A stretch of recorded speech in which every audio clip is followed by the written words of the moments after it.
Oh, hi everyone, and welcome to the Scratticus Academy. We are back with some Pulp Cthulhu, the premiere episode of The Underground.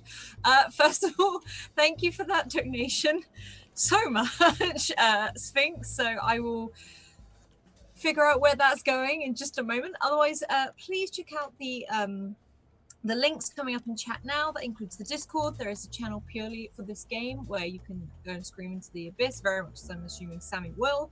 And also YouTube. You can see all of our other shows over there if you want to catch up, and then this will be uploaded in the next few days. Otherwise, a huge thank you to our wonderful sponsors who we could not do this without, in the form of Hero Forge, whose characters you will see coming up during the break and probably saw on the countdown page.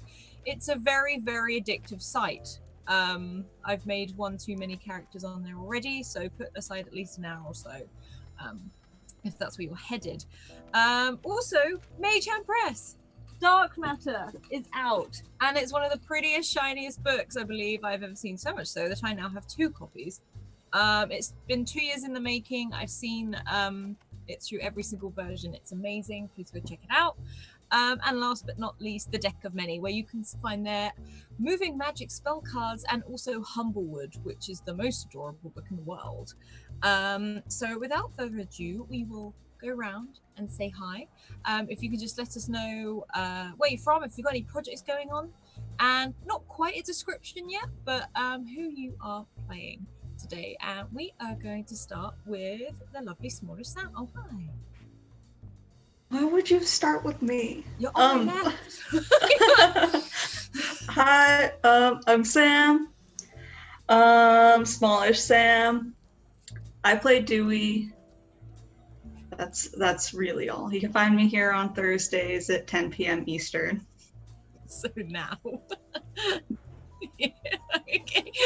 I love you, Sammy. Okay, and then we're gonna hop down to the very lovely A. Kelly Lane. Oh, hi. Hi, I'm Kelly. A. Kelly Lane on Twitter, A. Kelly in chat. You can find me here right now. If you didn't figure that out from being here and Sam. You can also find me here on Monday nights at 10:30 p.m. EST, where I'm play in the 2nd season of Tact and Diplomacy, where Scrat just screws with our heads for 3 hours, and then we laugh and cry about it for a while, and then we go to bed. I also do all sorts of stuff on the internet. You should look at Uncaged Volume 4 coming out soon, and Book of Solstices, that's the one that's coming out first, which I wrote an adventure for on DM's Guild, coming out as soon as we get the print proof. Awesome. Oh, and I'm playing Franny. Franny. And then we're gonna hop over to Captain Fake Eye. Oh, hi. Oh, hi. Oh, gosh. I did not expect to be next. Hello, I'm Faye. I'm going to be playing Dr. Jane Crowley. And you can find me here, I guess, at 10 p.m., just like everyone else. You can find me on Twitter at Captain Fake Eye. And I am in 2 other Dungeons & Dragons podcasts titled How the Quest Was Won and Misfits Guide to Adventuring. Wonderful. Excited to be here. Wonderful, perfect. And last but certainly not least, the fabulous That Salty Ginger. Oh, hi. Oh, hi, Alice. Hi, love. So good to see you here without your husband around. It's happening again. Yeah, I know. How do we keep meeting like this? I'm Lauren. I'm That Salty Ginger over on Twitter. I'm part of the creative team over at Tales from the Grim on Twitch, and I'm half of Salty Sweet Games with my best friend, Kiana. And today I am playing Dr. Meg Hawks. Awesome. Thank you. Okay, so let's dive in. Well, yes. Ironically, I think there are 3 doctors. Yeah. We've all got like power play here, and I kind of love it. Listen. And then between me and Faye, there's just a lot of doctors going on in this stream. It's the best way to be. It is the best way to be. Okay, so welcome to the decade that shook Britain. Feminism has become a much larger influence on the world around us right now, and there are more younger women that are diving into the workplace and taking much higher standing jobs as they are breaking the mold as they go. The new thing is this transitor radio thing, allowing teenagers to listen to pop music wherever they go, as it can be attached to their belts, carried in their hands with this very, very long, annoying aerial, much to the older generation. And it's the time of individuality and fashion. The year is 1966, and the streets of London are full of the clattering of heels, brogues, flashes of colour adorn the street on clothes, signs, and artwork in the streets. The air is muggy. Fumes from the cars puff out into the air as the cars themselves and the big red double-decker buses pass by. There is a slight vibration and rumble underneath the ground and the grates. That sort of screech of the brakes, excuse me, the screech of the brakes from the tube train of the London Underground below. It is 5 p.m. It is September 21st. And somewhere, ringing through a very... I will not get conquered. Somewhere, ringing through a very tinny sort of speaker off one of these radios is David Bowie's There's a Happy Land as it rings through into this area. Meg Hawks, where do we find you and what do you look like on this day?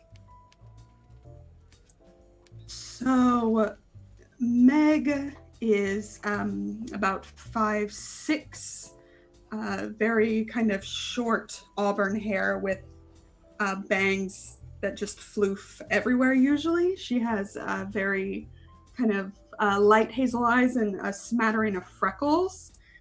She looks daintier than she is, and she's wearing she's wearing boots. She's wearing those 60s platform boots in a suit, like a dress suit that can transition very easily from work to play. And she's probably still at the clinic she works in because she never gets out on time, ever. So I think that's where we'd find her. You're at the clinic. It's 5 p.m. You can see the clock has sort of hit that. And most of the people around you, as soon as that hand hits, they're off. You hear them packing up their bags. They're filling up their satchels. There's a Joanna Marks who you're not necessarily super close friends. It's the office buddy, effectively. And she sort of moves her arm, almost slides across where you are. She too is in a very sharp suit and very, very brightly colored shoes. And she looks over to you. So, you're not going to stay late again, are you? Not much of a choice if no one else is. Yeah, but you always stay late. Do you want me to stay late? I can stay late if you want.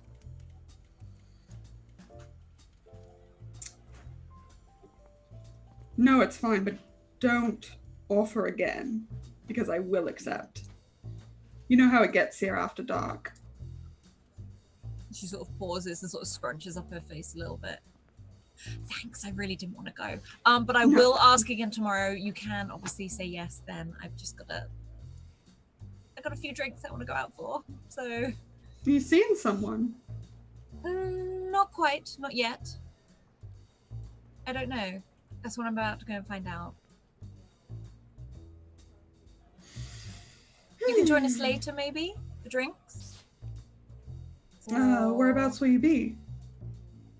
We're heading over to the Embankment. You know, the little bar on the corner. Does it actually have a name, or is it just the bar on the corner? Well, I call it the bar on the corner. That's where I was told to meet him. But I think it's the... And she sort of pauses. King's Head? Something like that. I don't know. They do those really fancy little drinks with the little things on the top. I like them. And I can buy a beer there without getting weird looks. Sure, if I wrap up in time. Okay. Well, that's where I'm going to be, probably until quite late. And she's got this very long dark hair, which you know what she's like. She just flicks her hair. She's very much an eyelash sort of batter, and she sort of smiles. And you know that she offers you every single day to go early, but you're pretty sure it's because she knows you're not going to go.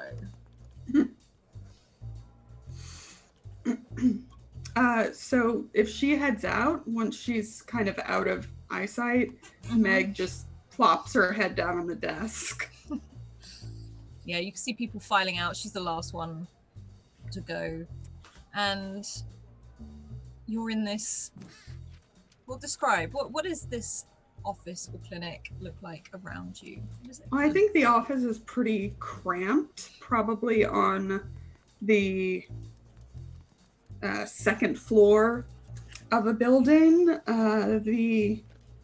There are very kind of neutral rooms that they actually bring patients in. There are limited amounts of beds that patients can stay at overnight or longer periods, but those are very limited. Mostly there are walk-ins. There's a pretty large waiting room that there are probably still a few stragglers in, but mostly cramped and hot. And probably smoky. It's the 60s. Yeah, there's a lot of filing cabinets everywhere. Yeah. Everything is on paper. It's all stacked up at the top. You can see absolutely over by where Joanna's sort of like side visits sort of tipped over a little bit. You can see some of the papers that really should have been catalogued and not catalogued. Mm-hmm. You do see another one of your other sort of colleagues, Peter Hall. He's a much younger man. He's a little bit timid. This seems to be this is a very new job to him. But you can see him rushing out with what looks like extra work to take back home, sort of pausing to say hello to those in the waiting room. Pete? And you sort of hear like a crash slightly as he sort of slides back towards where your door is. These papers sort of spread out as he's holding them. He's like, opens the door. Yes. And he sort of gives it a knock anyway, even though you've asked. You're not taking patient files home? No. And then he puts some of them back and puts them down. No, just scheduling. All right. Have a nice night. Yeah. Are you going down to the embankment later? Maybe. Okay, well, maybe I'll see you there. I just need to get this done, and, it's all this stuff, and,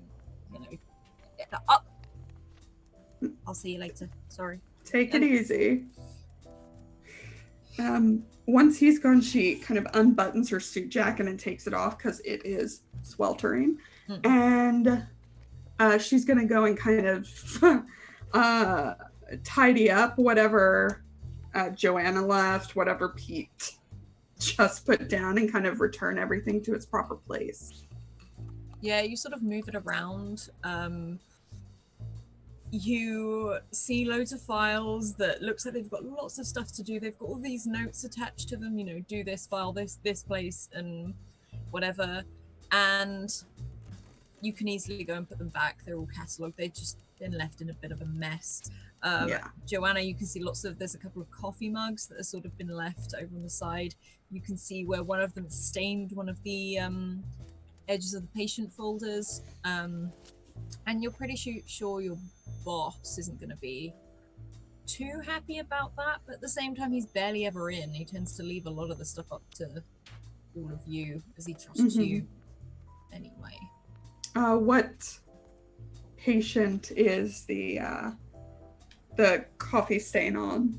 The coffee stain is on a Gordon Smith. And you've dealt with Gordon a couple of times. In fact, he's pretty much a walk-in regularly. And oh, fantastic. We've had another advantages all round to the players. Thank you very, very much, Pumpkin. Or Pumpkin. I can never say it. I apologize now. Thank you very much. And in fact, what sort of clinic is this then? What is it you normally treat?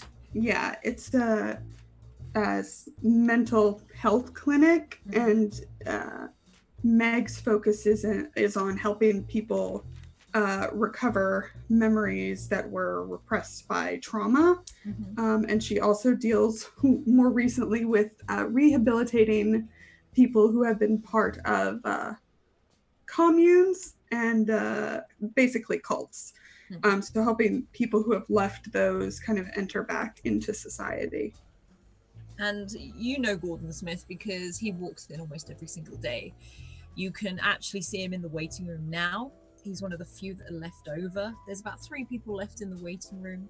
He is in a very sort of heavy woolen greyish suit. He's a rounder man, very red in the cheeks, and he's got this sort of what you think was pretty slicked back hair at one point, but he always comes in by the end of the day and he looks pretty disheveled. And he taps his leg over and over again with both, as if he's drumming to a beat that he can't hear, but you see his eyes switching around as if he's constantly looking out for something. Yeah, she will walk out after she's kind of neatened up a bit. How are you, Gordon? There's a moment where he looks up and he goes, ah! And he sort of jumps up and straightens out his jacket and he's like, good morning, afternoon, Mrs. Walks. I was just wondering, if I could have a check-in. It's 5:05. And he pulls out a pocket watch. So it is, but you could squeeze me in, right? I know it's late and I know it's awfully bad form of me. Of course we can. Of course. Give me just a moment. You can go into waiting room 1. I will do that. I know where that is. I do know where that is. And this sort of maybe 45-year-old man sort of rumbles off into the side room. You see him stop briefly, pick up the newspaper, and head over into the room.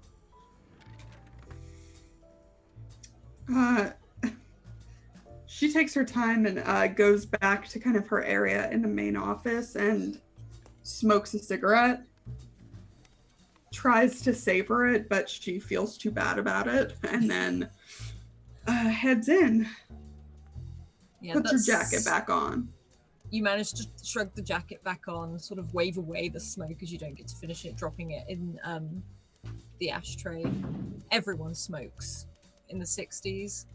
And you head into waiting room 1, where Gordon hasn't sat down. He's just stood up reading the newspaper. And as you come in, it just flops right down. It's like, oh, are we ready? I'm ready if you are. And she sits. She pulls out a little notebook that she keeps in her breast pocket and a very nice pen, and kind of sits in the chair, looking incredibly poised and relaxed despite the heat and the annoyance. And he doesn't sit, but he never sits.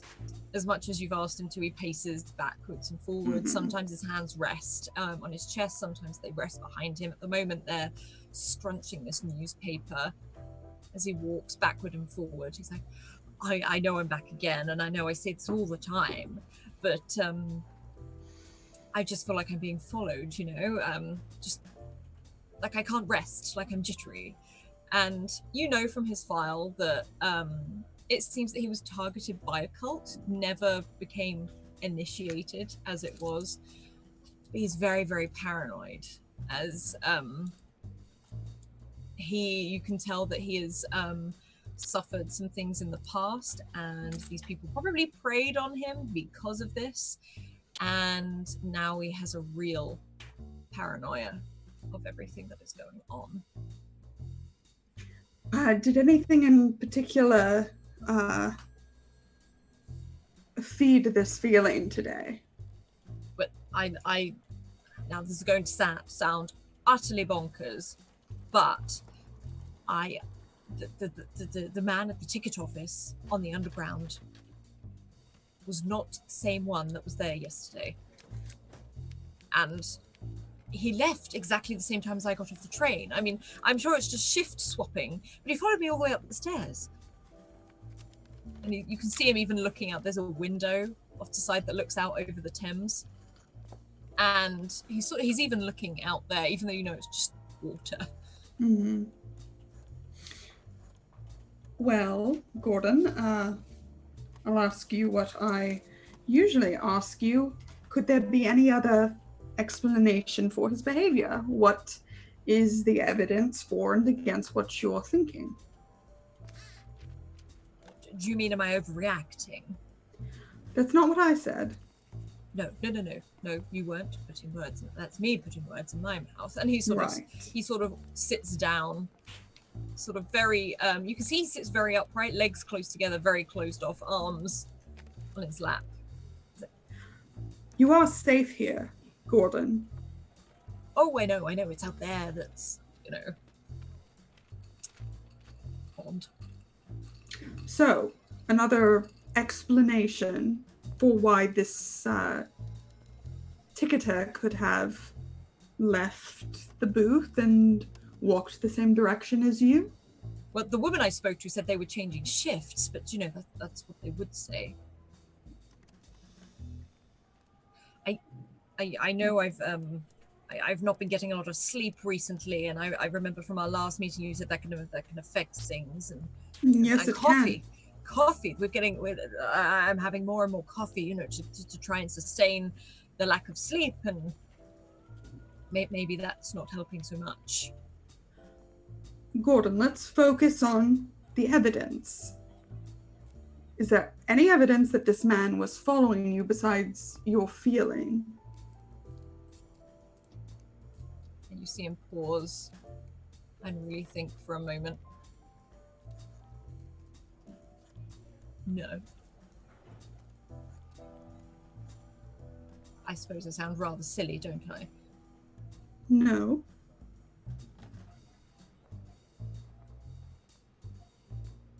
Tell me, have you ever been paranoid?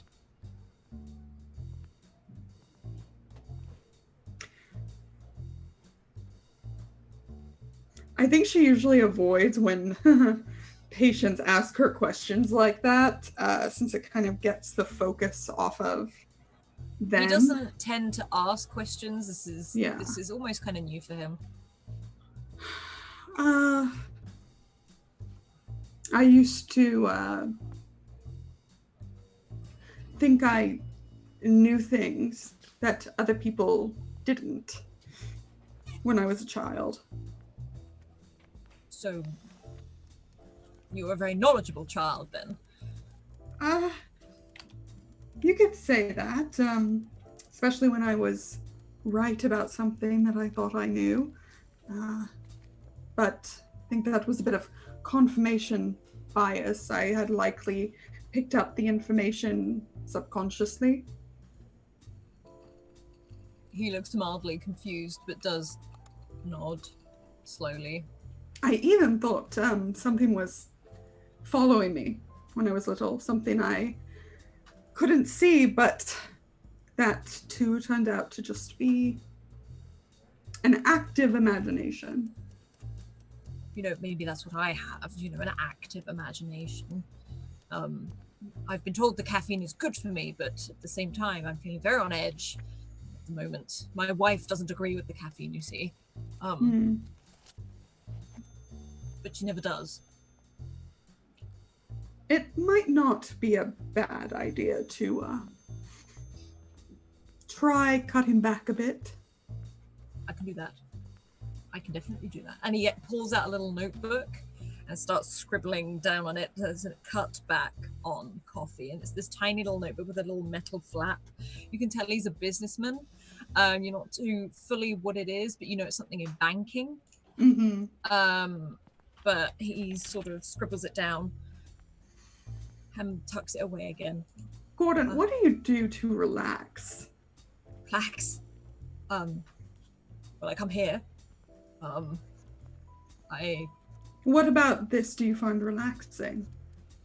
Well, you get the emotions out, don't you? I mean, I sometimes play tennis with William on the weekends, when he's available. But it's not really very relaxing. Have you Are you seen? competitive? No, but he is. So it's a little nerve-wracking. He takes it very, very seriously. When all I just want to do is, hit the small yellow ball over the net and back again.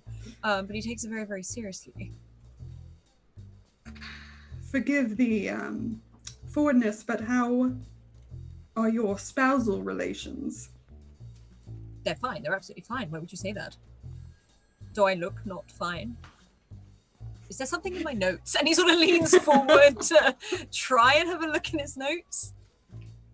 Can I make a psychology check? Absolutely. Let's see how this goes. An extreme success. Hello. You watch him and you look at him and he's very jittery and he's sort of he's closed off very much with his body language. And the other thing you can see is that there is a very pale ring mark which is no longer on his hand, where you think something has not seen the sun for a very long time. And it has been moved over to the other hand, and it looks very scuffed, as if it's constantly played with. Mm-hmm. And you've seen before that he has the same mark on his other hand, and you think it is switched a lot of the time. I only ask because sometimes that can be a great source of relief. Right. And he sort of flushes red very, very quickly. He's like, I mean, I'm very happy with the tennis. And he gulps. You can see like there's that stubble where you think maybe he hasn't it's not that he hasn't shaved. You can tell that he has definitely shaved this morning, but he's missed a massive patch. Maybe he did it in the dark, maybe he was in a rush, maybe the coffee didn't quite kick in time. Do you have any vacation days, Gordon? I do. My professional recommendation is that you take some. Perhaps go somewhere a bit off your schedule. I don't know, are you a fan of the heat or do you prefer the cold? I like the beach. You do? I do like the beach. Can't stand Have you sand. been down Sand to Bath? I have been to Bath. I've been to Bath, Bournemouth, Margate. I have been along the shore. There's this wonderful little place called Hailing Island, and he starts listing off all of these beaches. He's like, but I hate the sand. Sand gets everywhere.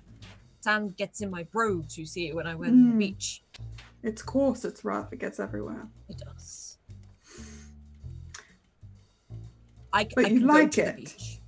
You could. Walk along the promenade, enjoy the ice cream and what is it, people. I hate seagulls. As he sort of again glances out the window.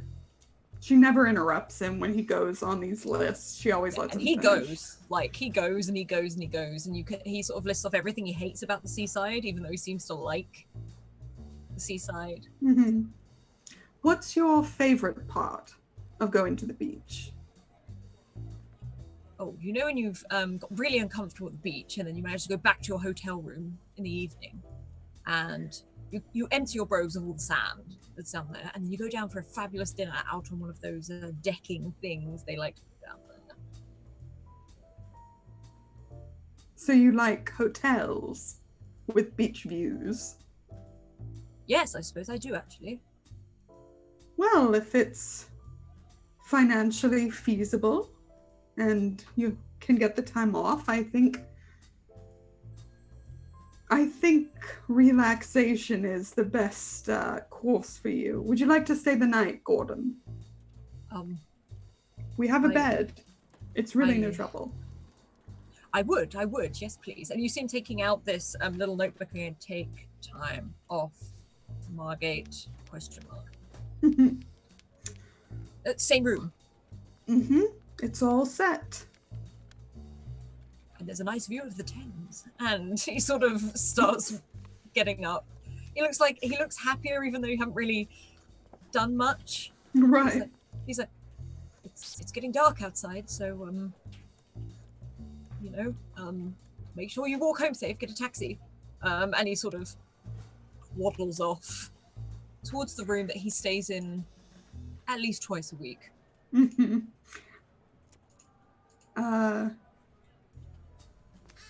She, once he's gone, she kind of massages the point, like in between, like right in the center of her forehead, and looks at the clock.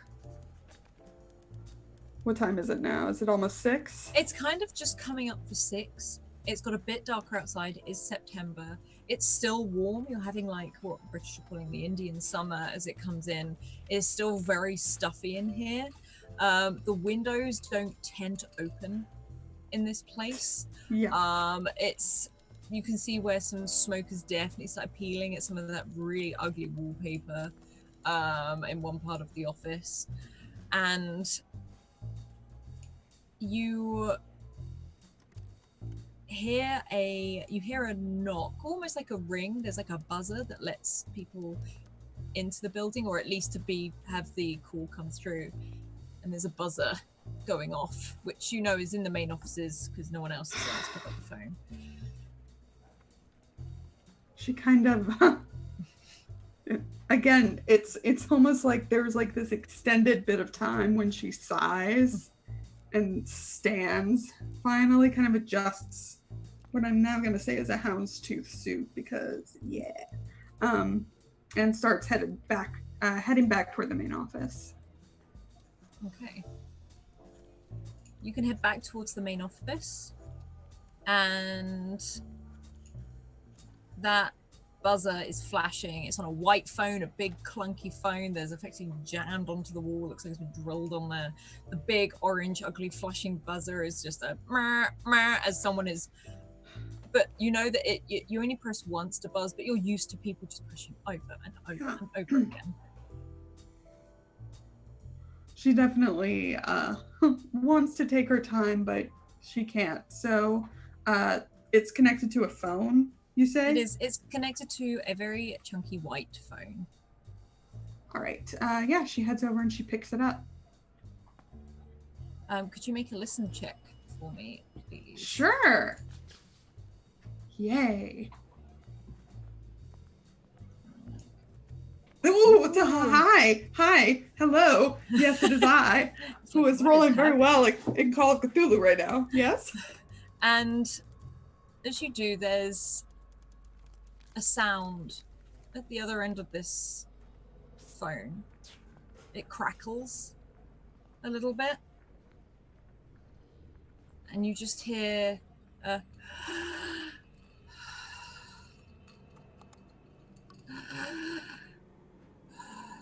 it sounds like someone is breathing down the phone. Hello, can I help you? And there's that long pause where it breathes a few more times.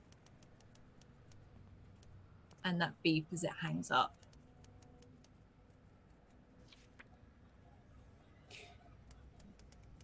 So she listens for a moment longer, then looks up at the clock. Fuck it. And she hangs up and she goes to get her bag. You hang up. It starts to buzz again. Just as you're about to head into the office. Mm-hmm. You can hear Gordon chattering away to himself. Sort of, you can guess he's probably by the window again. Mm-hmm. Every now and then he comes out to talk to another person who's in the waiting room who's really trying to leave because they've realized the time. He's just there nattering away. Yeah. So she's like halfway in between grapples with herself for a minute and then heads back to the phone and picks it up. Hello? And this time you hear a tapping. And it just repeats 1, 2, 3.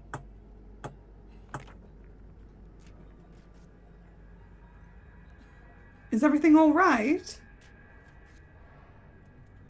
And then just again.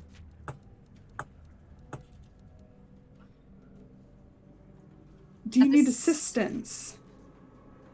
This sounds like a sound maybe you've heard before. And as you listen down the phone, the breathing is gone, but that tapping is still there. And for a moment, you have a wave of familiarity sort of come over you. And it's almost as if you change positions as that tapping no longer comes from the phone, but it comes from the office.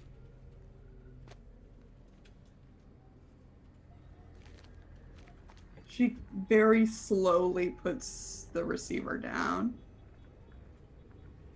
Can I still hear Gordon? You can hear Gordon Yeah. nattering away. You hear quite swat as there's you think he's just got taken a newspaper and hit one of the flies that are coming through.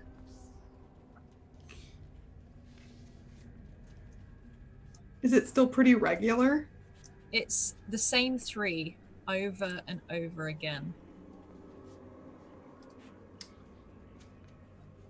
It sounds like. Mhm.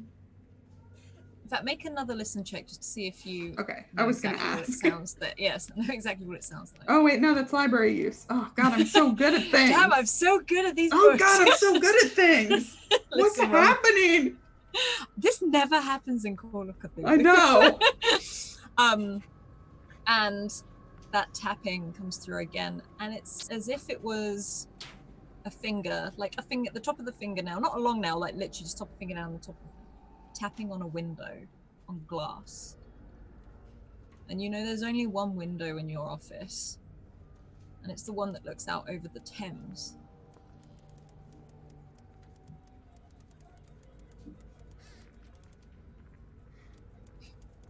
Yeah, she's going to go over to it. There's like a little nagging thing in the back of her head, but more, she's very firmly in the logical space right now. I need you to roll me a spot hidden Okay. check for me, please. Wait, what are my talents? No, I took the other one. Okay. No, I'm so good at things. What is that? Regular success. And you move over to the window and you hear that tapping there. As you hit the window, you even see the window judder. And there's no ground beneath this window. It's actually like a chop off. It's right over the Thames. You can see Parliament over in the background. And you get that weird feeling. A feeling you may not have had this intensely since you were a child. As for a very instant, a figure flashes in front of the window in front of your eye line. Almost a complete silhouette. You're not too sure what it is, but you recognize the silhouette. It reminds you of something you saw as a child. Yes. Can I make a clairvoyance roll? Yes, you can. Okay. I'm going to use an advantage. I don't know how many we have, but just woo! I think you only have 1 right now. Oh no, you've got 3. You've got 3. Yeah, I was like, there were a million. Okay. Yeah. Okay. Yeah, see, that's why I said it. You see, because I knew it was coming. Ooh, damn. Yeah, there we go. The one fumble yes. you get, and then you get hard success. Describe to me how you're reaching out effectively with this clairvoyance. So I think it's almost that she goes kind of completely, even like a little, like slightly slack-jawed and starts to sweat. It's not really, it almost looks like she's like having some kind of like anxiety attack even to the eye. I think that's physically what it looks like, and mentally it's like a window opening, like being thrown open, and she kind of, it's like the kind of light blasts in, but that's just the image in her head when she does this. And there's a moment where you reach out, and it's not necessarily what you see. It sort of holds it there. It's almost by you reaching out, everything is almost like a heat wave around you, like everything judders a little bit, and you see this silhouette stood dead, staring at you.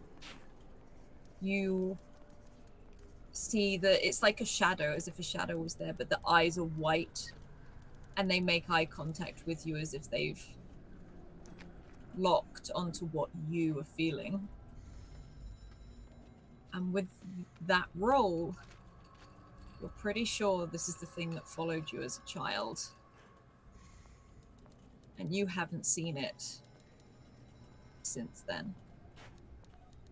And we are going to hop over to the very lovely Fran. Question. Is Fran and Dewey in the same place? Is this still 5 o'clock? This is still 5 o'clock. Maybe past. It's around that sort of time. Probably not. I think that's probably about towards the end of their day. Mm-hmm. So Fran works at the university library. And so she's probably kind of wrapping up, putting books off of carts, putting them away in the stacks. And then, probably has a set like 6 p.m. or something meeting time where her and Dewey meet up after work and walk home together. Okay. And Dewey, where are you? Are you picking up sorry, the one time Lauren fails to roll. Just tell me how much check. it is. Sanity check. Hang on, I'll roll for you. Roll low. You like rolling. low. Oh, I didn't roll it properly. Hang on. Oh wow. Okay. Yeah, Acceptable. I'll accept that. You can take that. That's Hey. fine. Dewey, are you on your way to meet Fran, or whereabouts are you right now before you meet Fran to walk back? So Dewey is in his office, which is in wherever the history building is. He's usually late meeting Fran, so he is not on his way just because he loses track of time very easily. And so he's usually like a couple minutes late, running up when he goes to meet her. But yeah, so he's right now in his office. You're in your office.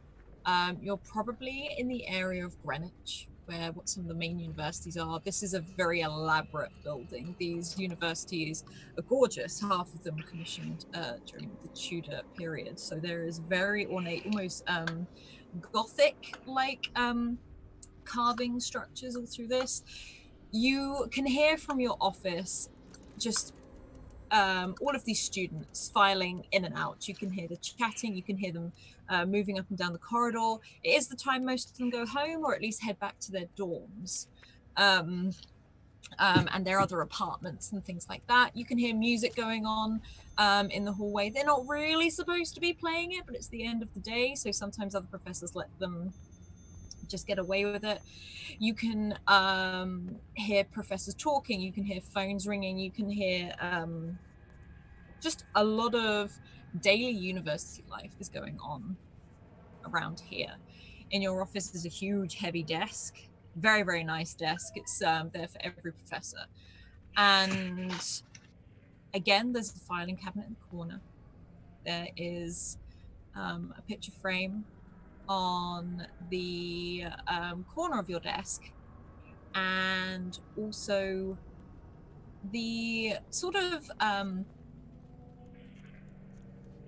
just tucked behind the picture frame, more just so people do it, is the Swiss Army knife that your father gave you when you were much younger. Just, you've always carried it with you, so why not now?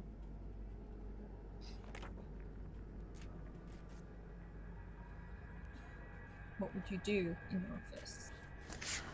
Yeah, so there's probably also lots of stacks of books and journals, like publication journals, and he's kind of just has one open and is just like nose deep in looking into his research.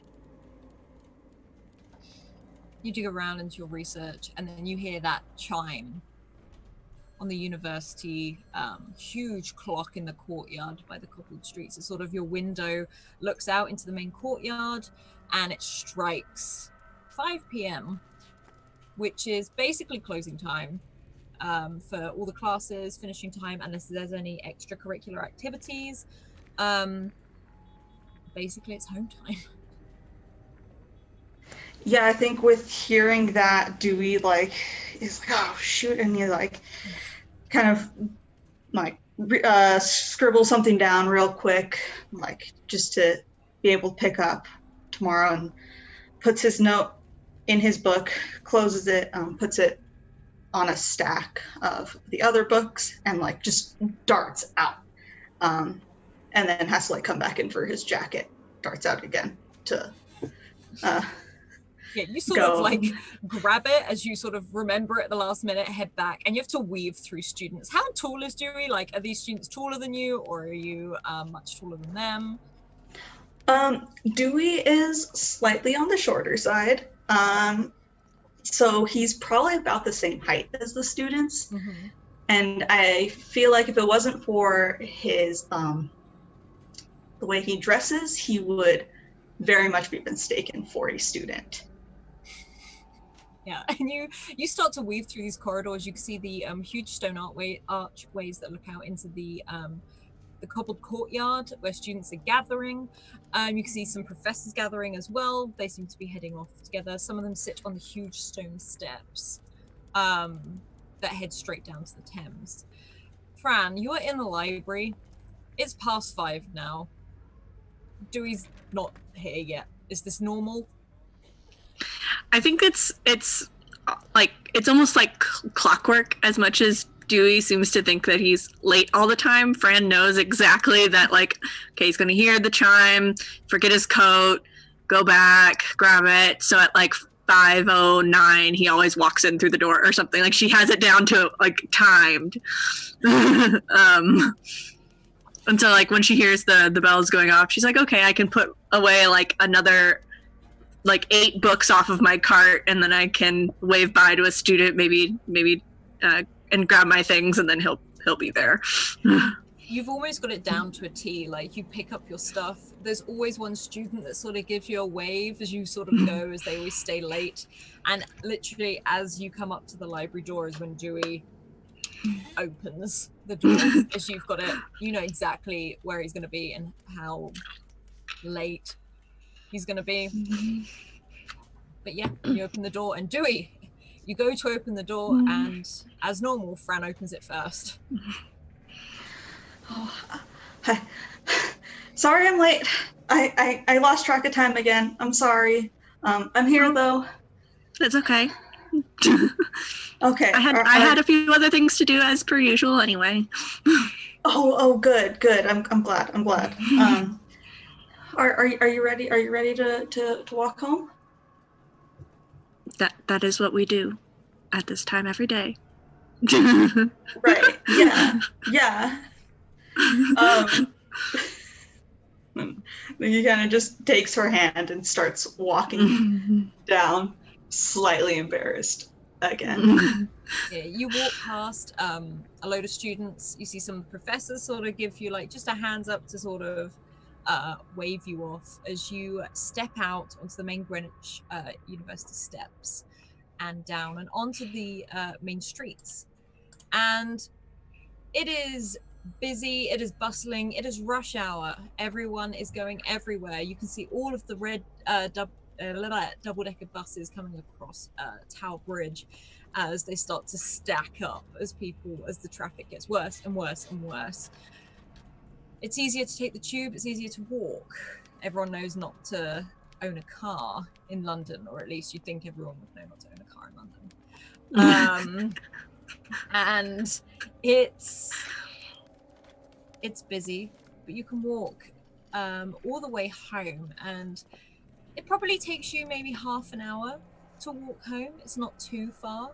But do you both live in a house, or do you live in an apartment?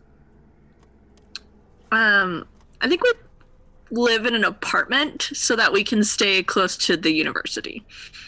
We decided that we'd rather have the convenience of walking to and from work together than feeling like we have to, then have to pay to figure out how to get back from a house. Yeah, you enter your apartment building, and it's a very lavish building. You can tell it's very old. It's just been kept how it was. It's been refurbished. You can see parts of it have been rebuilt due to the incidents that maybe happened 20-30 years ago. And the floor is very much marbled. Some of it's broken. It's not lavish, but it is definitely old lavish. It's not been updated. There's nothing really modern here.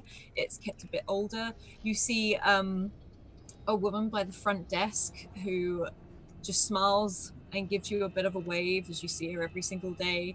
Some of these apartments are rented out to short-term letters as well. And you've got a huge staircase with a mahogany belt banister that sort of swirls all the way up and round. You do have to walk up the steps. There is no elevator in this building. And I think every day Fran hits the bottom of the steps and she takes her kitten heels off to walk up the stairs in her stockings instead, because she doesn't want to deal. And it's very much like she holds out her bag, and Dewey holds it, and she takes off the shoes, and Dewey hands her bag back and walk up the stairs. And the woman behind the desk, who is Elizabeth, is just like, "Have a good evening," as she seems to be packing up herself. And you can head up maybe 2 or 3 flights, and you come to this rather large apartment. It's almost kind of all open plan, because that's the way we do it in the 60s. It's a huge open plan kitchen. It's got those big bulb-like lights, all of these very brightly colored chairs that came with the apartment, those sofas with it. There is the odd leather sofa that has come with it mixed in. Those huge big geometric rugs sort of cover the floor, and these huge windows at the back that look out over Parliament, the bridge, and the rest of the city. And there is a fireplace in here, which was left here from the original building. And I'm assuming, because it's both of you, there's books everywhere.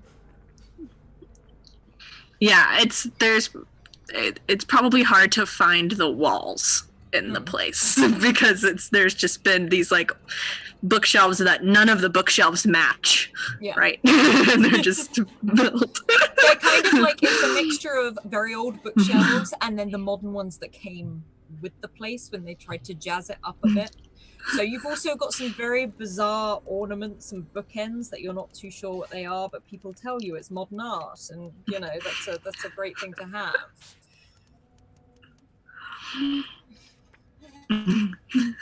What would you do? The neighbor's dog is barking. And what would you do upon arriving in your apartment? What do you do? Is the first thing to get dinner? Is it pour a glass of wine? Is it get comfy? What is it, the normal routine for when you get in? So I think Dewey goes, he hangs up his jacket on the coat hanger. Is that what they're called? Yeah. Coat hook. What Yes, you know. You're good. It's a coat. Okay. A thing you hang your coat on, you're fine. Or a hat stand, like a coat stand. You can have Yeah, there we go. That's what I was. Yeah. Anyway, and goes into the kitchen, and I think he pours himself and Fran like each a glass of wine, and gives it to Fran. Then immediately starts cooking dinner for the two of them. And you can start cooking, absolutely. There's Fran, you hear that clatter of pots and pans as Dewey starts getting stuff out of the cupboards, and chopping up the bits and bobs to start cooking. What would Fran do? I think she goes and kind of puts all of her stuff away, and then comes back into the like living room with and like kicks up on the couch and pulls out something, probably like she probably has like a stack of magazines, like travel magazines from different places, and she'll pull one out, or the newspaper, she'll pull it out and she'll read some local interest story from some far off place out loud while Dewey's cooking. And you flick through this place, which is it has a couple of destinations on the front. There's one of Morocco and why you should visit Morocco, and all of these wonderful magical places that are yet to be discovered. And then on one of the pages, could you roll me a spot hidden check, please? Sammy panics. Okay. As you flick over to the page, it talks about the Monte Carlo Grand Prix and all of the amazing race cars that have been going on the laps, and all the brand new ones that have been going. And Dewey, I need you to make a spot hidden check as well as you pour this, bring this wine over. It's nothing scary, Sammy. Wait, which one is it? I always forget. Button. The green button. Oh gosh.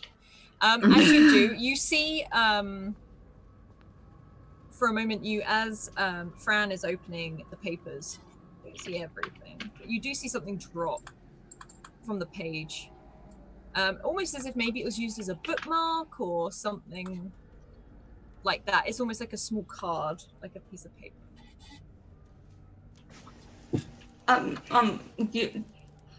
Did you see that thing drop? Was that supposed to be? Is that your bookmark or something? I think your bookmark or something fell. I never used bookmarks. What? And Fran will look around and see, and probably, I imagine, can see it on the floor and picks it up. It looks a bit tatty at the corners. It's an old cigarette card. And you recognize it immediately. If anything, you thought you'd lost it a long time ago. It looks a bit like dog-eared at the edges, maybe where you held onto it a lot as a child and took it everywhere with you. And it's on the front of the cigarette card is a Rolls-Royce Silver Ghost. And it's almost like a sketch, a very little brief sketch. And it's at the top, other than the name of the car, it says an album of motor cars. And on the back, it says, to Fran, from Father. It's been a while since you've seen this. You guess maybe it got tucked away by accident, maybe in moving at some point. It's very, it looks well loved. How old is the magazine? The magazine's not very old. You guess it's probably when things have been moving about. Most of the time, these sorts of things, maybe you kept in the London A to Z at one point, but it's probably when papers have been gathered up during moving and it's slipped out and it's just fallen into this magazine is about a year old. You've probably you've got a stack of magazines that you sort of found interesting on that glass coffee table, like at the side, and it's more kind of picking which one you fancied reading today rather than something brand new. And Fran is just tells, kind of holds it up and shows it to Dewey. Probably takes a second to get his attention. And she just says, you know, I thought I lost this years ago. It must have been tucked in one of the boxes since the last time we moved. There's always that one box that keeps following us around that I never get around to unpacking. There's always the one box. It must have been in there. Yeah. And I think Dewey would actually like walk over if this was an okay point in his cooking to walk over, and just kind of give like Fran a hug and be like, "See, I told you you'd find it," and go back.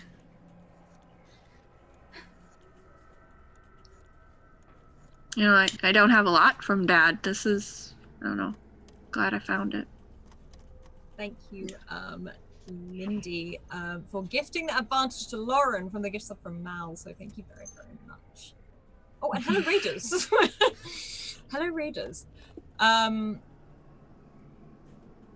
You look down at this, this card, and for a moment you close your eyes, and it's almost like you can hear your father's voice, that revving of that engine. And Dewey, I need you to make a listen check whilst you cook dinner, please. You're cooking. What are you cooking? Not risotto. I knew it wouldn't be risotto. It's probably some like fancy, like some noodles with some like nice like shrimp, and like a clam. Like shrimp and I don't know if shrimp and clams go together. Clams is what I meant, and like a nice like wine with like clam sauce, a wine-based clam sauce. Yeah, you're cooking this. You're sort of getting everything where you're there, sort of like shuckling the clam. As you've got the knife and you're just trying to work it like through, and as you do, the radio over in the corner flicks on, and it just starts to play Frank Sinatra, Swinging on a Star. And it's a bit tinny and it's a bit tangy, and there's just a moment, especially on a 15, where you think you can hear not just Frank's voice singing through, but there's a much younger voice, a little girl's voice.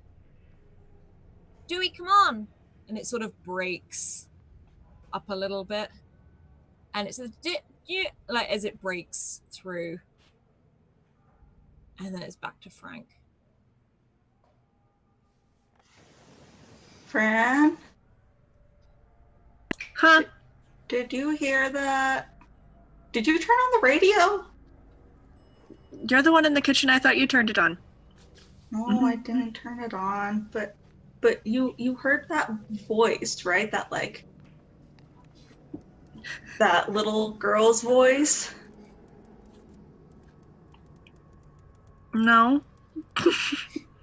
Fran? You heard that little girl's voice, right? Maybe I didn't hear it. I think your just imagination is acting up. Okay. Okay. Well, I'm gonna turn off the. Can I try to turn off the radio? Oh yeah, you can walk over, switch it off. Okay, I turn it off. I'm like, okay.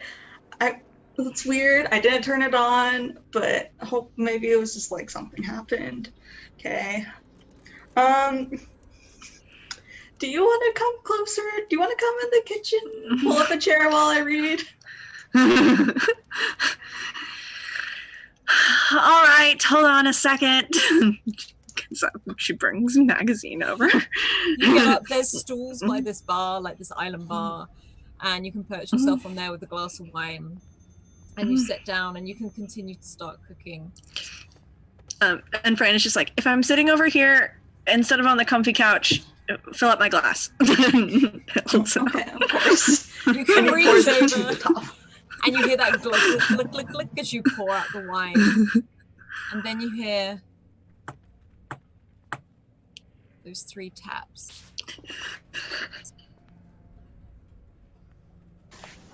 Where is it coming from? Make a listen check for me, please. Do I make one too? You both hear it. It's almost Oh. like you pause for a moment and you both hear that.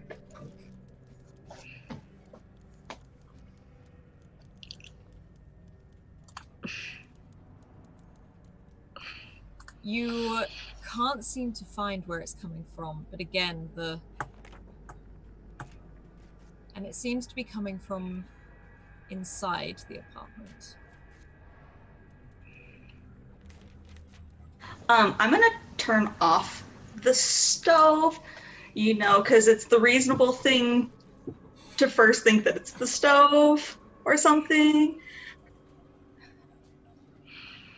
And as you do, you hear that again, but it's got more of almost like a ting to it, as if it's almost like it's hollow, like there's a mild echo.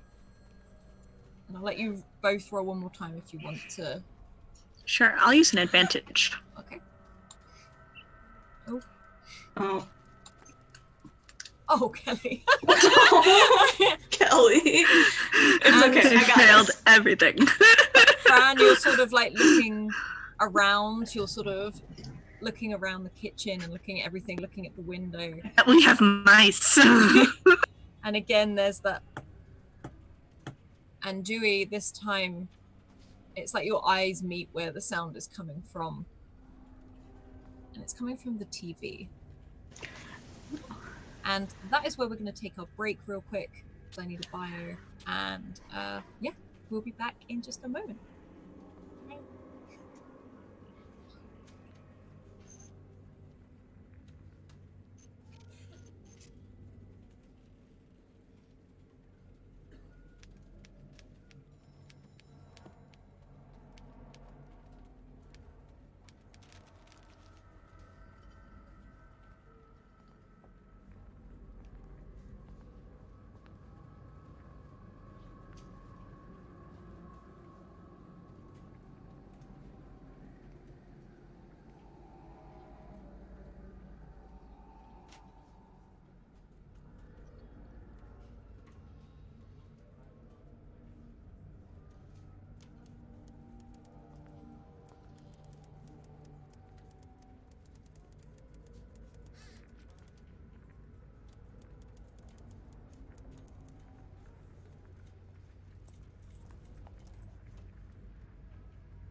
Oh, hi. We're back.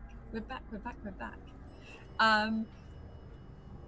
Yeah, there's been weird tapping on the TV screen, but we're gonna hop over to Jane now. Or sorry, Dr. Crowley. Where is Dr. Crowley on 5 p.m. on the 21st of September? She is probably finishing up her last surgery at the Royal London Hospital. So she's probably done. She's washing her hands with one of the other surgeons, probably at the scrub sink after a long day of, I don't know, what do orthopods do? Knee replacements. Yeah, you can see one of your fellow doctors next to you, another woman, Dr. Wilcott, and she only goes by Dr. Wilcott. She hasn't even told most of the rest of the stuff. Her first name is Sarah, but she hasn't told really many other people what her first name is because she insists on Dr. Wilcott. And she's got her scrubs on. She's rubbing the soap all the way up her arms, just very much like you are in this huge big sink. All in white. Everything is white. The walls are white. The linen is white. The clothing is white. Everything is there, other than the odd red cross, which is on some of the uniforms. And she smiles and looks over. She's got very, very red hair. She is Irish. And she smiles as she tries to loosen the bun a little bit. And she's like, it always gives me a headache. I can never get it quite right. Yeah, I just keep it up. Even when I'm at home and asleep, I just get used to it. I mean, I can't quite do it like you can, but oh well. And she sort of pulls it out as she shrugs off her doctor's coat, hanging it up on her coat. And she looks over to you as she's shrugging on to just what looks like a cardigan, and pulls on her boots, which definitely don't go with what she's wearing, but she pulls a heavy long coat over the top as well. So, you got any plans for tonight? I'm just kind of going home and, no, I'm gonna go home and see my dad. How is your dad? He's doing well, he's retired, stopped doing orthopedic surgery and with all of his hip and knee problems himself. Quite ironic, actually. Yeah, no, it is. Okay, well, I'll probably see you tomorrow, right? All you right. on shift tomorrow? Yes, of course. Night Every or day? Day again. Day. Okay, I'll see you later. And she sort of like gives you a bit of a wave, grabs what looks like a very heavy leather satchel, which has loads of like badges attached to it, like these sewn sort of woven badges onto it. You're pretty sure that this may have been her mother's bag or something like this. It's very, very old, very, very tatty. Definitely not the bag of the doctor, but she's very protective over it. And you just hear again, see you later, as she sort of closes the door. All right, good night. Behind you. And it's still pretty bustling outside, but very organized bustling, if that makes sense. You can see some nurses doing the rounds. You can see the matron sort of, people say that she stalks the wards because she is a very large woman with a very short jet black hair, which has been wound into this more sort of 40s, 50s look. She's had this style for a long time. She is not changing it. This woman is about 50 years old and she refuses to change anything because it was good back in her day, and so why should she change it? And she is very, very curved, like large bosom, large hips, everything, as she sort of marches through, sleeves rolled up. She has a small timer watch sort of pinned to I was about to say her outfit, her uniform. And you can see some other nurses moving around. She seems to be ordering them about a bit. Every now and then you see a couple seem to be chattering, like they've paused for a split second to say hello to each other, and she is on them like a hawk. And again, this is someone you only know as matron. People don't tend to call her by any other name. They daren't call her by any other name. But you can see her barking demands, sort of checking the clipboard at the end. Even like some of the patients look mildly terrified of her, as if they were being told off by a parent more than anything else. All right. I am going to go out and just talk with the matron just a little bit, just to check in on the patients, make sure that everything's in order before we go home for the night. You see she seems to be very sort of uppity. Her shoulders are very uptight, and she looks at you and she's like, hello? Oh, hello. goodness, it's you, Dr. Crowley. Is everything all right? I'm trying to keep them in line, but they are not keeping in line. Yes, I can see you, Hannah. And there's also, you see this nurse sort of quickly move across to the other side of the ward. Well, I'm sure you've got everything under control, matron, but I just wanted to check in. Room 520, JK, after his hip replacement today. He's up and he's walking. Oh, gosh, is he? Oh, God, no, another one to keep an eye on. Okay, no problem. And then 519, he's the one who's got a bit of diabetes, just to make sure that his sugars are well controlled tonight. I will absolutely make some notes on it. And the man has a sweet tooth, but I'll sort that out. All right, He sounds sort of good. writes down no jelly, like at the sort of like at the end of like just making a note on it. Absolutely. All right, and I'm always on call, so if you have any issues, give me a call, give me a ring at home. Absolutely. And I have your I can number. be in, of course. All right, well, have a good night, matron. And you, Dr. Crowley. And she's got very stiff upper lip as she sort of turns and marches, and she's very short. It's like having a small bulldozer come towards you as sort of this fiery, angry thing. You don't want to cross her. And you can head out of the hospital. Mm-hmm. You go out through many corridors. Most of the doors are swing doors, sorry. The smell of antiseptic and just bleach is very, very strong in all of these hallways. And there is a lot of people that smile at you and give you sort of a wave as you're off. You know, there's a Dr. David Peterson that you cross paths maybe twice a day, literally on in and out. And he's the one that will always insist on calling you Dr. Crowley. As you walk through. You probably went to medical school together. Not necessarily very close friends, but it's almost a running joke that you always pass in the hallway, whether it was at university or now at the hospital.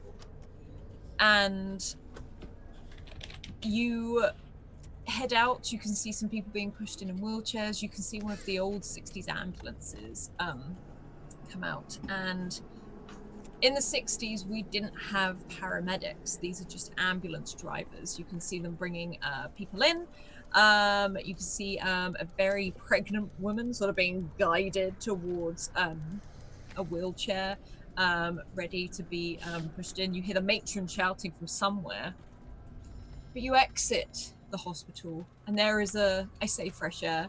You get hit, first of all, by a waft of cigarette smoke of people smoking by the door, because they're not allowed to smoke in the hospital, but they definitely are just outside the front door. And you hit the fresh air of London. Where are you headed? Well, my father's house is in Westminster, which I believe is kind of across town from this hospital, and so I'm going to have to hop on to the tube. Okay. You know one of the closest tube stations is Embankment. You can see the steps that lead down, the big red, blue and white sign that says Embankment Underground. And people are pouring in and out of it. Being British, they're keeping to the left to go down and keeping to the right to come up. And if anyone breaks that rule, hell will be to pay. As you work your way down to the London Underground, you see that probably the gentleman you see almost every day. He is in his uniform. He's got his little cap on with a little braiding around it, wearing a badge very, very proudly as a member of the underground services. And he has his arms behind his back. He's got a little ticket booth where he sounds like, hello again. Where are we going today, Mom? And he knows where you're going. You see him every single day. His name is William And he sort of goes by Bill most of the time, but you know that his full name is William. So, and where are we going today, my lady? Good evening, William. Westminster, as every evening. Of course, it's Westminster. Fine lady like you, of course, is going to Westminster. And you hear that crank of this thing as this ticket machine runs out this really long sort of like piece of paper, and he sort of tears it off in half, and it's like, that'll be 50p. Please. Again, as usual. Yeah, I already have it out for him because I already know. Yeah, he's like, oh, right, fantastic. And he sort of tears it off for you. Hands out and goes, and I hope you have a very lovely day, evening, and travel trip. Oh. Evening. And he sort of tips his hat slightly as you sort of move with the crowds, and he moves on to the next person who you hear a very similar sort of interaction with as you go. And you head down into the London Underground, down to the embankment, and all the walls, all the floors, and even the ceiling are completely tiled in white tiles. A blue strip of tiles running down the center as you go lower and lower down, and you can feel that heat hit you. And it's probably one of the only times when you actually go underground and it gets hotter. And you can hear that trundle, that of the trains going past. You can feel some going from your left, others going to your right, as you head down onto the platform. And the platform has sort of, you go down this corridor and there's a left and a right, and you know that Westminster is on the right.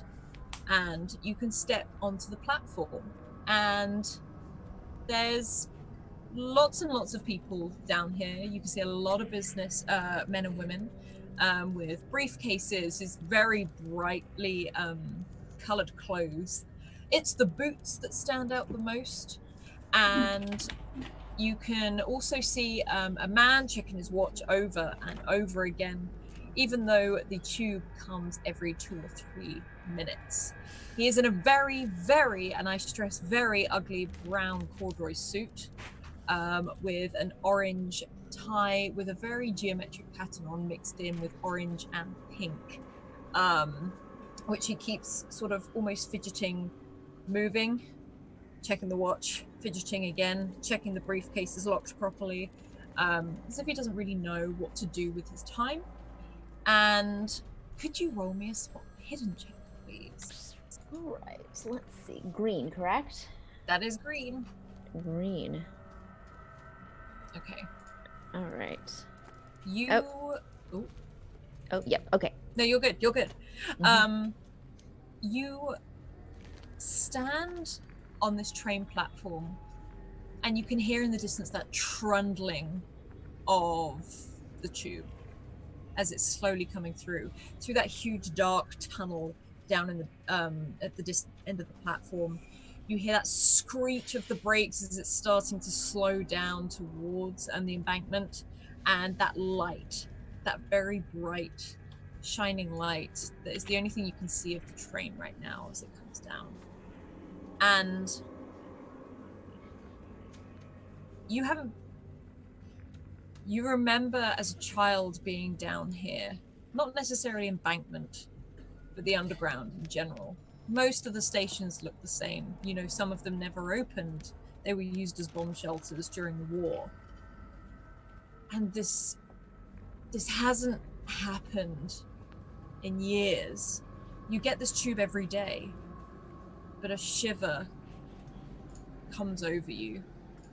And it's a real feeling like you're being watched.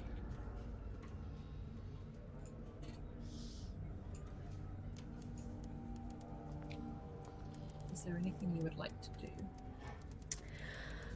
I look around and see if I see anybody who's looking at me. Okay. From the other end of the platform, all the way down the other end of the platform, the man who was originally maybe 3 feet away from you, in that ugly suit, that briefcase, is now at the other end of the platform, just looking directly at you. Not moving, not checking his watch, not sorting his tie, just looking. How far away is he from me? He's now probably about 16 feet away, something like that. Is that He's not in like grabbing distance. He's Yeah. like in. He'd have to move quick. I think she says, "Can I help you?" And he doesn't move. And next to you, the woman says, "No, I'm all right, thank you." All right. I think she feels a little bit unsettled, but she does that thing where, you're like, all right, that guy's weird. And then like looks down and starts like kind of shuffling in her bag, pretending like she's busy so that maybe he'll stop looking at her. And then after a few minutes, looks back up in that direction to see if he's still looking at her. You shuffle around a bit. The woman next to you sort of moves out of your way, thinking she's in your way now. And you look up. And he is still there. Not moved. But you hear that screech as the brakes, as you hear that toot of the horn, that loud as it echoes around the tube as this tube train comes screeching down. It's pretty empty right now. You're probably the first lot from rush hour to be heading on there. But as soon as it stops, the doors, that beep sound comes open, the doors open, and some of them open the doors, and people step off and other people start to step on. There's no real courtesy. It's like a mad dash before it starts moving again. I get on the train and try and ignore that very strange man that was just looking at me. Yeah, you see him get on the train as well, but it's a different carriage. These are divided off into different carriages, and you see these very worn leather, maroon, brownish red seats, I guess. Look very, very tatty at the moment. You can tell that they're in need of refurbishment, as you can see that the carriage next to you has been refurbished. But in between each carriage is a door with a handle. Technically, it's two doors between each carriage, and there is a window in each one. Would you stand on the tube or would you sit down on the tube? Yeah, I think Jane Crowley is the person who kind of like holds on to like one of the little things and just like stands there and holds her bag and like barely moves when the tube is moving, because she's just so well in tune and she knows exactly where it stops and things like that. It looks like it doesn't affect her at all. She just kind of like slowly kind of rocks a little bit every time it takes a turn. Yeah, you stand on the tube, rocking very gently. You see there's always someone that as the train goes, they sort of really wobble back and grab hold of the pole as it goes. And you start to trundle along. You've got 3 stops. It shouldn't be too long. It's maybe 10, 12 minutes tops. Could you make another spot hidden check for me, please? Oh, I hate these. All right. Not rolling very well today. At the other end, you can see where you're standing. You get a clear look through the doors in between the carriages. And that man is still there. He's still watching you very intently. He doesn't move. He's very much like you. He doesn't seem to be affected by this. All right. And he's not holding on to a pole or anything.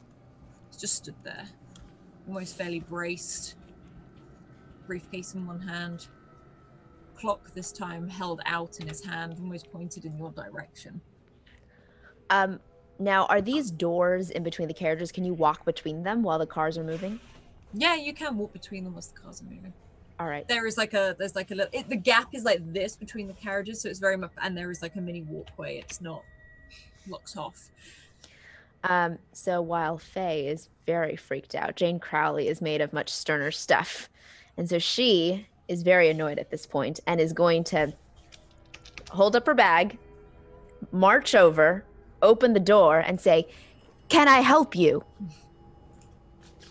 And there is a moment where this man looks not shocked, just eyes widen, tips his head to the side, and puts a finger to his lips.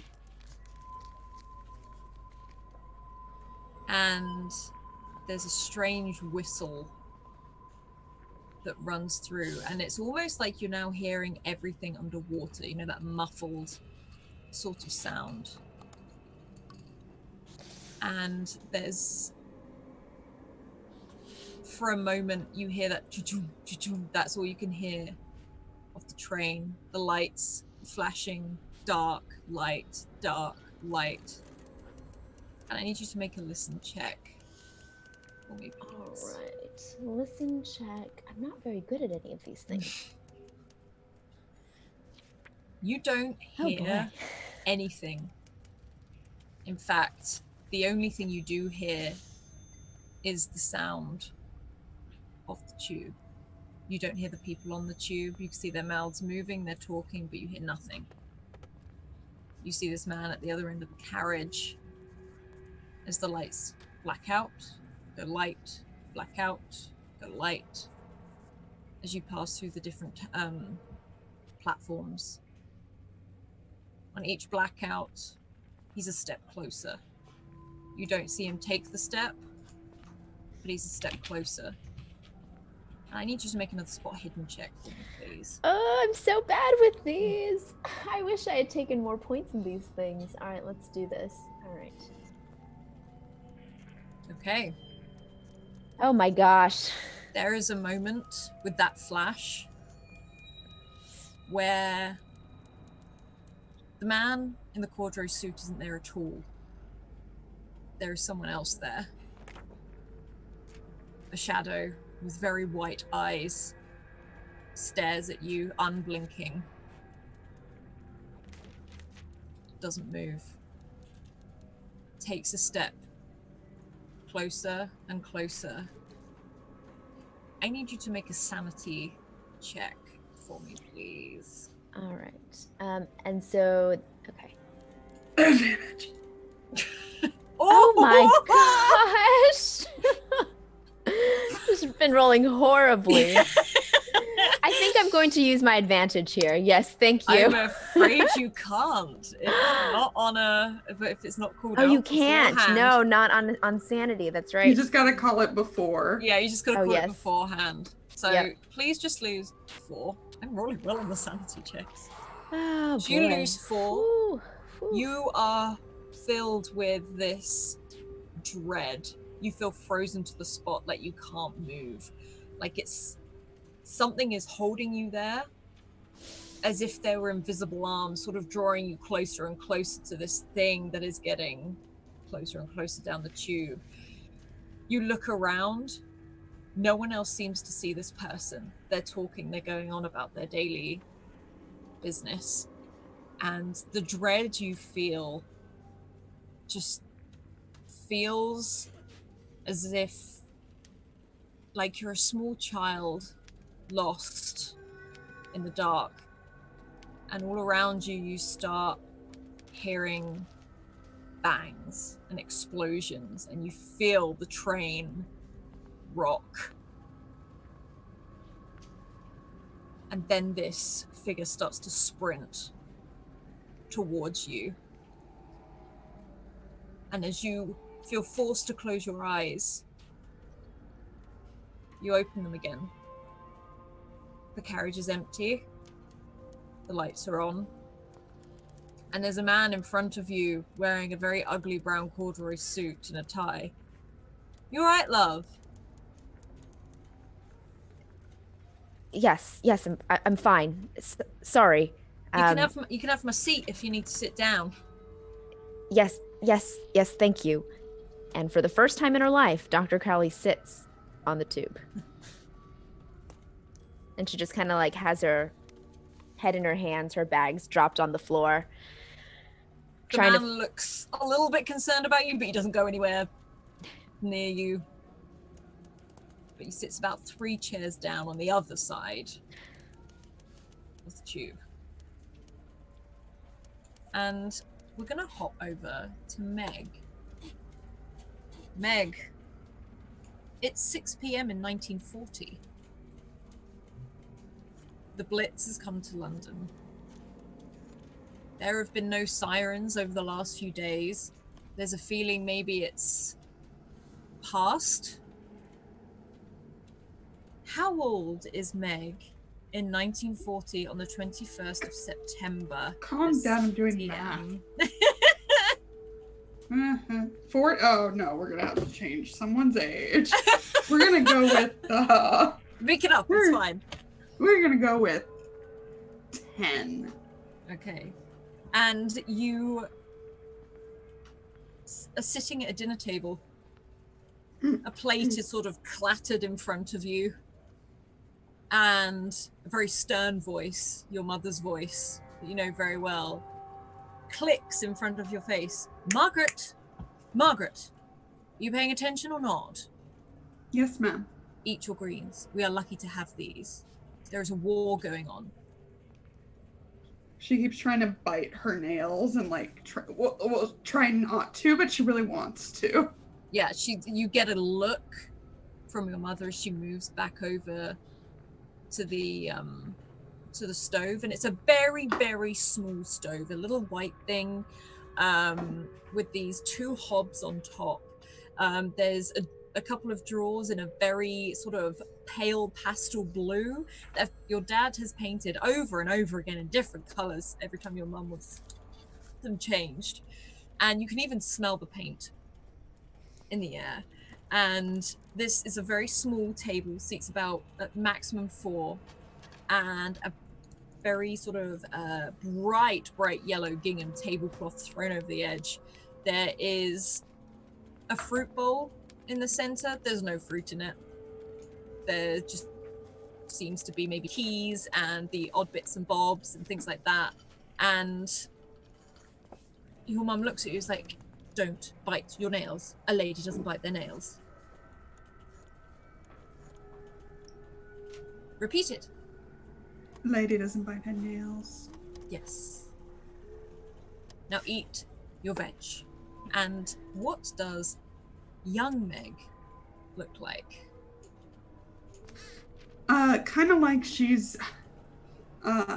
looks uncomfortable. She's like in probably too formal for a home supper dress. It's pink. And her hair is not too much longer, but she's kind of stubbornly put it in like little pigtails, because that's how she likes it. Still very freckled, but a lot more fidgety. And your feet probably don't quite touch the floor. This seems to be this is a large wooden chair which has had one of those homemade cushions with ties so that they don't quite slip off, tied to the back of it. You sort of look down at this food. You can tell with the rations you've got the powdered eggs, which are meant to resemble scrambled eggs, but they really don't. You can see very sort of basic, there's some bread, there's some cabbage, there's jam spread out like very sparingly on this bread. And your mother always looks back at you just to see how your plate is doing. She just wants to eat all the bread. Yeah, you sit there and start working your way through the bread when you hear the door click open and close again. And it's very much, it's like, hi loves, I'm home. And you can hear your dad's voice ring through the hallway, which is a very long, narrow hallway before it comes straight into the kitchen. There is a door off to it into the living room. And he comes in and he goes, oh, hi, gorgeous, and gives you like a kiss on the top of the head and ruffles your hair slightly. Oh, she jumps up. She's like full on, like throws her arms around her dad. Yeah, he goes, oh, as he sort of picks you up and sort of lets your legs swing a little bit as he sort of swings you round, and he's like, how's my baby girl? How's everything going today? Good. It's eggs again. Eggs again? Yeah. They're not really eggs though, are they? I don't like eggs. I don't know what they are. It's okay. It's okay, we'll get rid of them. I know how to get rid of them. And he sort of like gestures to the dog that is currently sat very happily by the corner of the kitchen door. He knows he's not allowed in the kitchen. Yeah. I point at him like, you're gonna get it, Rex. Yeah. Get it. And there's like a paw trying to like breach the kitchen line, and it's almost like eyes in the back of her head. She's like, ah! And this dog sort of retreats back. And your dad has a very kind, very friendly, warm face. He has the face of a working man. It looks very weathered. It does look tired, but it is handsome. There is a square jaw. There is a pretty sharp haircut, which looks a little bit ruffled at the back. It's the end of the day. And he is in sort of an army uniform. It's not the traditional army uniform. It's that rough green sort of jacket, trousers. You can see him. He's pulled his boots up, and he looks over to you. He pauses briefly to go and say hello to his wife, gives her a kiss, but she just sort of waves him off. And he sort of pulls out a seat, and he takes off his tin hat and puts it down with this box. He's like, I'm gonna have to go out tonight again, so you are in charge of the house, regardless of what your mother says. Why do you have to go out? It's my turn for watch. They and he sort of pauses and realizes he's never really explained this to you. He's like, this is my uniform, and as we've spoken about the bombs that have been happening and how we go out to the bomb shelter or we go down to the underground, and if you don't have time for that, you go under the table. But people like me are making sure that you have enough time to get to those bomb shelters. We're going to keep an eye out for those German planes, and you know, I'm a watcher. I have my tin box, and he pats on this very beat up like silver tin box. And he's like, this is where I keep my tinderbox. This is you can see a pistol strapped to his side, just an old revolver. You actually recognize it probably as like your granddad's old World War I revolver. You know your dad has never shot a gun in his life. No. And he also pulls out this very sort of crusty loaf of very round roll of bread and a tin of Spam, and he's like, and that's my dinner. And when something happens, I signal, and that's how we save lives. I go find a high point. There's lots of roofs around here that I will be going to sit What's on the and watch. signal? The signal is my tinderbox, and he sort of pulls it out as you see, light a fire. Fire can be snuffed out as quickly as it is lit. What if you snuff it out too quickly? What if people don't have time to see it? I have to, I signal to my friend. Do you remember Joe from around the corner? You know, Yeah. Tall Joe. Yeah. Joe around the corner. He, there's a long light of signals as we go, and then they sound off the sirens, the air raid sirens. Yeah. Okay. And he sort of looks to you. He's like, now, it is maybe a little bit dangerous, but that's okay. Because as long as you are safe, and he sort of like pokes you on the nose a little bit, so you are safe and so is your mother, then it's okay. And then I will come and find you afterwards. Right. We'll be under the table, or in the shelter, or in the underground. Yes, exactly. That's exactly where you go. Underground first, it's the safest. bomb shelter if you can't get any closer. Table last resort. Okay? Uh-huh. What should I bring? You don't take Should- anything. Should You don't take anything. You take yourself. And maybe Rex.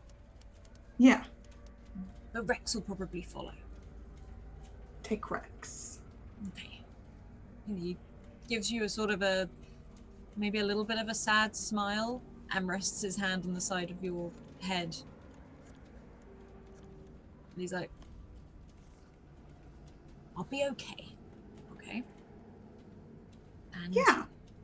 our house has been fine so far. We just turn out all the lights. We make it go dark. And then the germs can't see us. Can't see us. We hide. Exactly, we hide. That's why we board up the windows at night now. Right. Okay. And he smiles. And as he does, he sort of gets up. He's got his own plate where he quickly swipes off using your knife the eggs as he sort of dumps them in the swipes them off onto his plate quickly, dumping them in the flower pot near Rex, who looks very excited about it. And there is a motion where your mother just turns around. She looks very done, basically. She does look tired. She's got a little apron round. She's got her cardigan buttoned up. And she reaches over where you see your father's scarf, his red scarf, and she's like, for goodness sake, if you don't go out, you'll keep warm. And if you catch the death of cold, how on earth are you going to save lives? And she starts just stuffing it in to like the front of his jacket. And she looks over to you. It's like, stop biting your nails. And she pauses, like she gives you that wide-eyed glare. Ladies don't bite their nails. Yes, they don't. And she pauses again. Look, you finished your eggs. Good girl. If you want to go out and play, you can go out and play, but only for an hour. I want you back before it gets dark. It doesn't get dark till 9. And she leans in. It gets dark at 6 in my book, so you get back in an hour. I don't care what the other kids say. And your dad sort of smiles, gives you a bit of a wink, and starts walking out towards the door. Okay, I'll walk with you, Daddy. Come on then, love. And he sort of, and you can hear a grunt and a sigh. She says, take your coat, as there's a moment where you hear your dad going, I've got it, and he sort of like slings it over you, sort of pushing you out the door.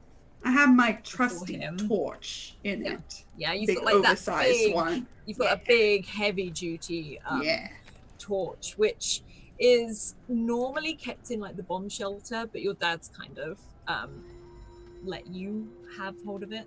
You can hear the dog barking as it sort of follows you on the way out, and you step out into the streets. The houses all look very grey, very dull. You can see smoke rising up from a few streets down. You can see the house across the street, the whole line, like the terrace of houses, gone, rubble. There are people sort of digging through them, picking up bits and bobs, trying to see what it is. There is some people being helped away, and it's not a great scene, as your dad sort of guides you the opposite direction, but you do get a glimpse as it goes through. And he's like, see, we're very lucky. We are not them. But we don't want to become them, so we must be smart. Okay, Meg? Mm-hmm. Were they stupid? No, not at all. No one is stupid here. This is no one's fault. It just happens to be a rather unfortunate time. It's the reason I worry. Because you never know where they're going to drop, which is why you must react quickly. It's why I'm a watcher. I can be a watcher too. Got my torch. You You have. Well, I tell you what, I will man the roofs of buildings, and when I'm not doing that, as long as you get back in time for your mother, you can be a watcher elsewhere. But stay away from any of the fallen buildings. They're not particularly sturdy. Okay. You do roofs, I'll do ground level. Exactly. That's exactly it. Yeah. And again, you can see on his face this very drawn, sad, tired, like bags under the eyes. And he stops for a moment and he kneels down in front of you. He's in his long coat. You must never follow me. Do you understand? Up onto the roofs. You can't be a watcher up there.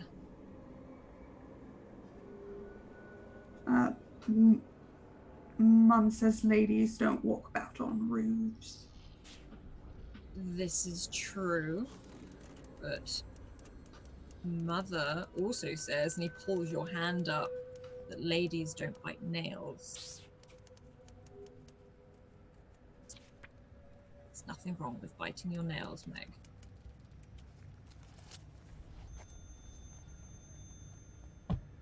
You hear that siren? If you're with your mother or not, you head straight to the underground. Do you understand me? With Rex. Rex will follow you, but you must get there first so Rex knows where to go. And I will be there. I will meet you in the underground. Okay? Okay. He smiles. Okay. And he ruffles your hair. Looks like he's going to go in for like a hug and doesn't quite do it. Before you see him head off in the direction of one of the taller buildings and these... Dad! Yes. She runs up to him and she just kind of runs her hands over his face, almost like she's tracing it. Mm-hmm. She does it for a while, basically, until he's gonna make her stop. Mm. Can you roll a clairvoyant for me, please? Yes, and I need a half. Okay, I'm gonna use an advantage. Yes. See if I can do it. Oh, I'm so awesome. So I got it. I got it, because, yeah, I got it. You look at this face that smiles back at you as you just like all over him. I feel like you've probably done this before. And he sort of holds your hand there for a moment, one of them, and he looks at you. And there's a feeling that you sense, and there's a flash in front of your eyes. A moment.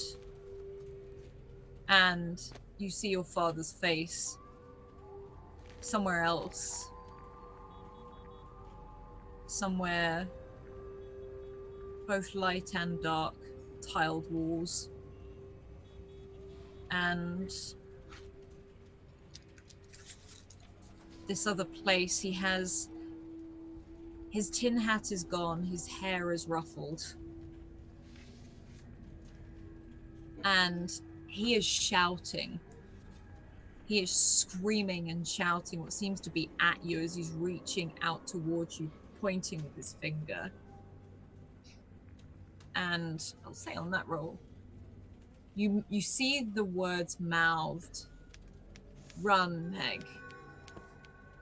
And then it flashes back and you just see that smiling face as he holds your hand to his. Is it, am I okay to go now?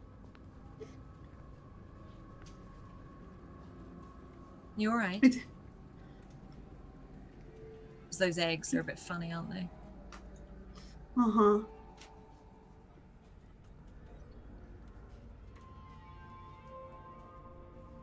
He just smiles until you take your hands off of his face, otherwise he won't force you. Yeah. She kind of wipes her nose and a bit of like blood comes off. And he's like, "Oh, well, that won't do." And he reaches in and he pulls out, he calls it a handkerchief. It's definitely a square cut from a tablecloth. And he sort of holds your face and starts like wiping it. And then It's like, you keep getting those lately. I don't know, Uh-huh. I don't know why. Maybe we'll take you to the doctors once everything's a bit calmer. Anyway, you keep this, and he tucks it into the front pocket of your dress. 1 hour, remember? And if you hear the sirens, what do we do? Underground. Shelter. Table. Perfect. Get Rex. And I don't care what your mother says. If you have to run to the underground on your own without me or her, you still run. You'll meet someone down there regardless. Someone will find you. Okay? Uh-huh. Okay. And he gives like your cheek a little bit of a rub, wipes that last bit with with another handkerchief, and he's like, "I'll see you in a bit." And he slings this musket sort of effectively over his shoulder, and his heavy boot starts to walk away and climb up this wrought iron ladder towards the building.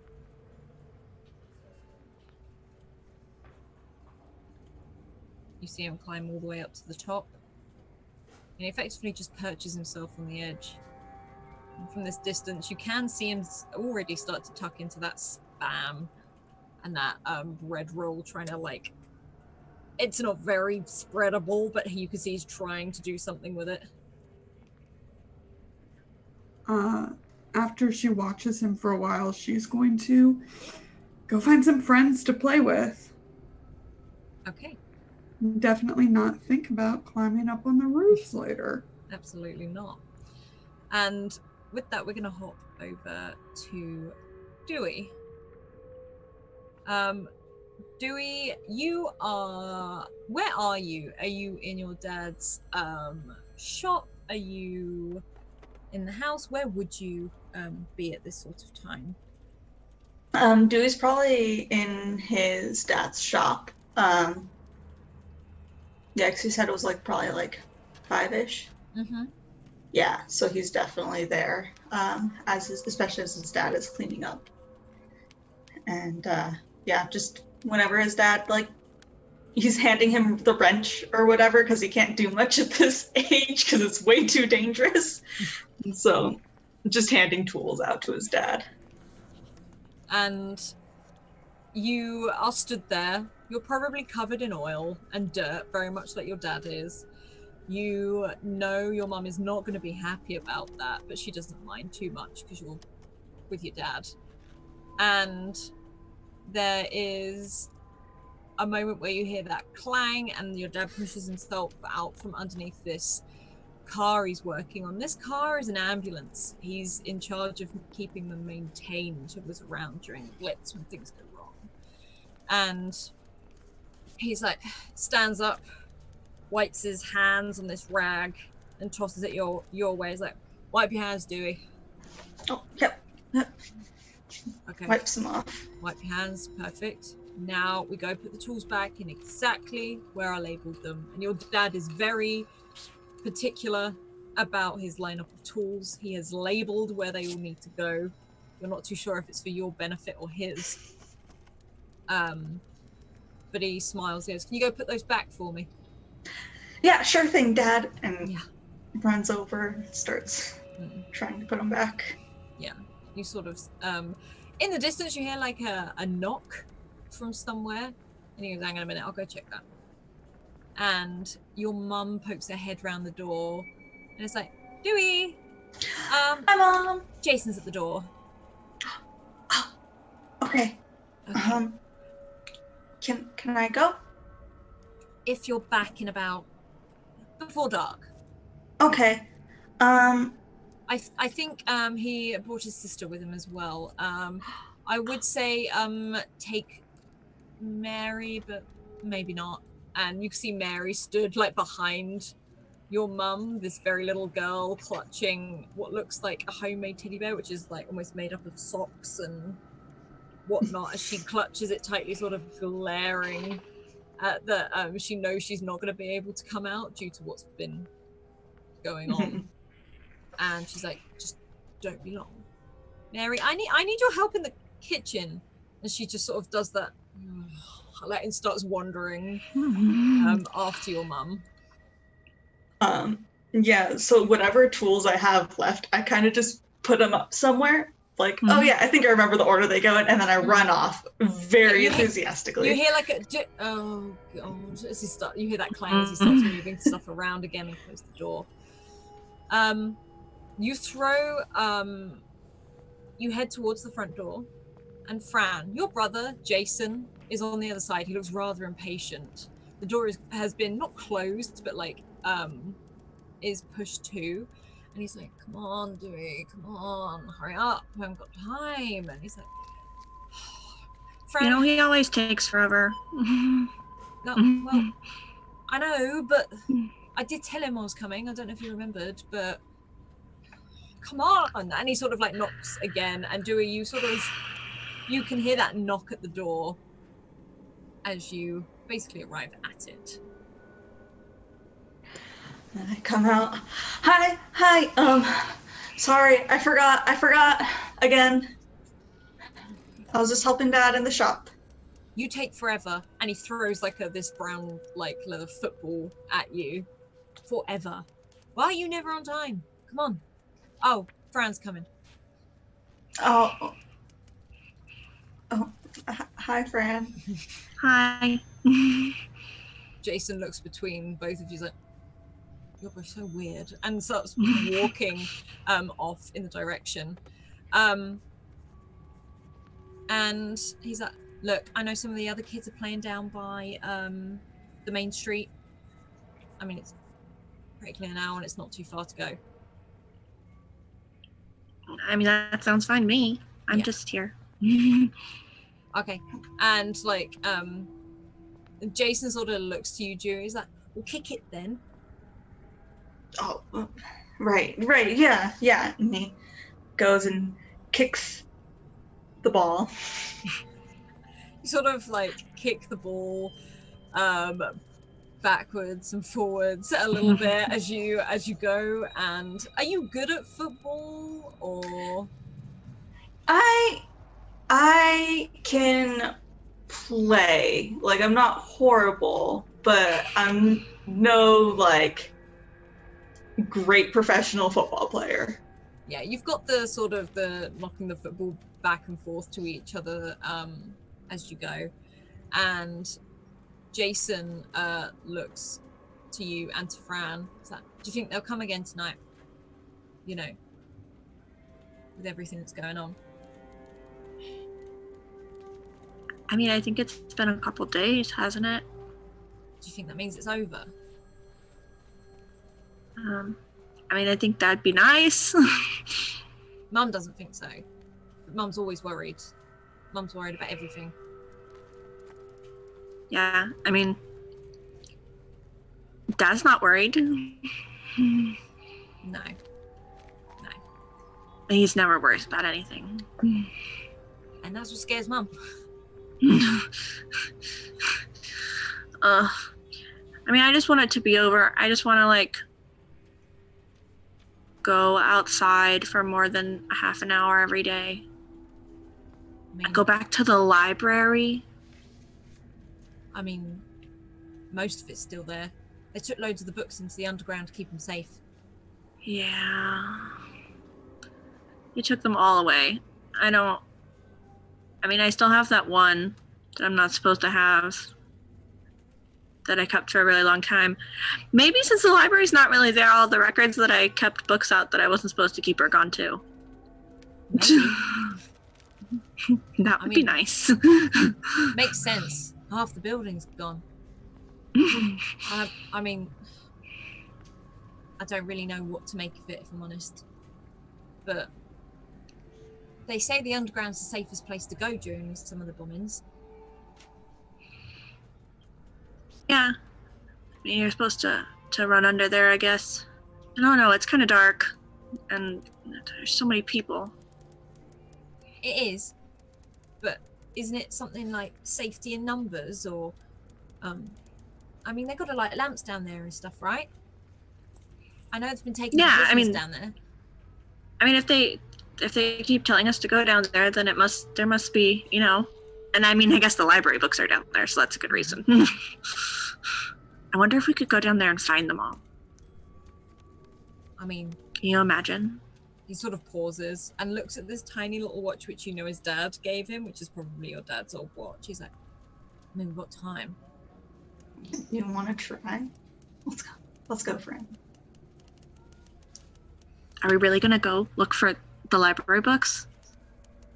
If you want. Yes. Come on. Yeah.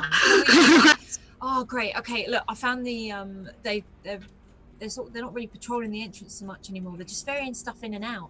I'm sure if we grab something, we can walk straight down. Yeah, I mean, we just let's just go. Like, there's plenty of like empty boxes and stuff. We just find one and make it look like we know what we're doing. Yeah, exactly. And Jason starts to walk, and he's sort of looking around to see if there's anything he can find. You can see some old, like, what look like old fruit boxes and things like that, where there was a shop there once before. You remember it as Mr. Carraway's little corner fruit and veg shop. It's pretty devastated now, but there's just debris of things that have been left. And you can also see a girl that you do know lives on your street called Meg Hawks, and she seems to be on her own, and she's got this whopping great torch in her hand, which she seems to be flicking on and off, looking up and down, and she seems to be looking up at one of the tall buildings, you know, biting her nails, got something stuffed in the front of her dress pocket. And how are Dewey and Fran dressed, all looking at this point?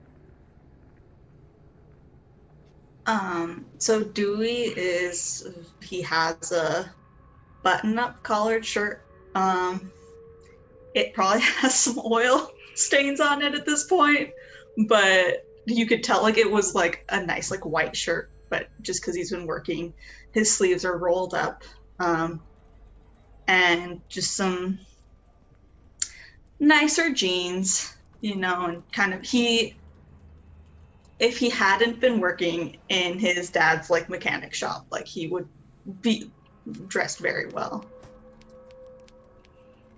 And I think Fran's mom insists on making everything she wears like by hand. So she probably has like, it has like a little white collar, and it's like a little flower printed dress that looks like the fabric's a little worn out on the around the edges, but it's got like a little like fake pocket on it, and like trim all the way down on the bottom that looks like it was probably taken off of like something else at home. Probably like in your best shoes because they're your only shoes kind of thing. Yeah. And you can hear this dog barking that seems to be running around Meg rather excitedly. But you do see Meg, and Meg, can you make a I say spot hidden or listen check, whichever you would prefer. Sure. Let's see if I can find amongst all these tabs. That's a move. Spot hidden or listen. We'll go spot hidden. Success. Yeah, you look over and you recognize, you don't necessarily know them super well, but you know Jason, and you know that he has a sister Fran, and you can spot Dewey a mile off because he's always the kid covered in oil. And he's just always the one that's kind of, you didn't really hang out until the Blitz happened. It sort of almost made you forced to make friends with different people. A lot of the children have been sent away to the countryside, and there's not a load of you left, but you can see them kicking a wall out. She kind of waves the torch. And Fran waves back, and she goes, I bet a torch would be really useful to find the library books. Oh, that's actually a really good idea. And she goes, Mag! And, like, waves her down. Hi! You want to go on an adventure? Yes. We're gonna go sneak down into the underground To the and try and find the underground! library books. It's not the roof. Not going on the roofs. No, it's No. the opposite. It's the underground. Underground safe. Yeah, We're that's not why they put the supposed to library go books there. Cool. Yeah, sounds good. Sounds like I got my torch, so we can see. Jason's giving you a weird look, but Jason always gives everyone a weird look. He's a bit older. But he's like, I mean, I know a way down. And he's like, and he sort of pauses for a moment, looks at Meg, he's like, what are you looking at? I'm just watching. Watching what? Just watching. Jeez, all right. Jeez, okay. Underground Vigilant. it is.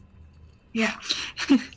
And like, I think Fran looks at Jason and like says something to him in Italian, and she's basically says to him like, "Be nice to the other kids." you see him just hold up his hands. He's got his flock of dark hair, sort of slightly sort of tan, sun-kissed skin. He looks very much like your dad, and he's just, but he's got more of the attitude of your mum more than anything. Like, okay.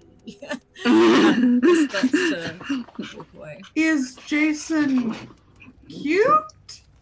Do you want him to be cute, Laura? That's up to Kelly. Sure.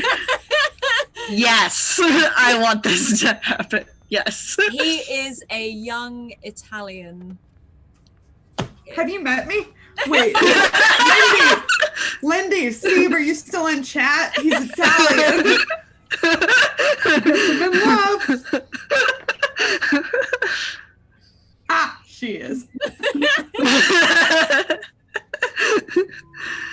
I swear it's always Excellent. it's always the boys that are so pretty because I've got Italian in my family and my brother is like just the pretty one. But yeah, he sort of looks at you. He's got very dark eyes, very dark hair. Again, pretty freckled. But he's got that sort of like, are we going or not? Yeah.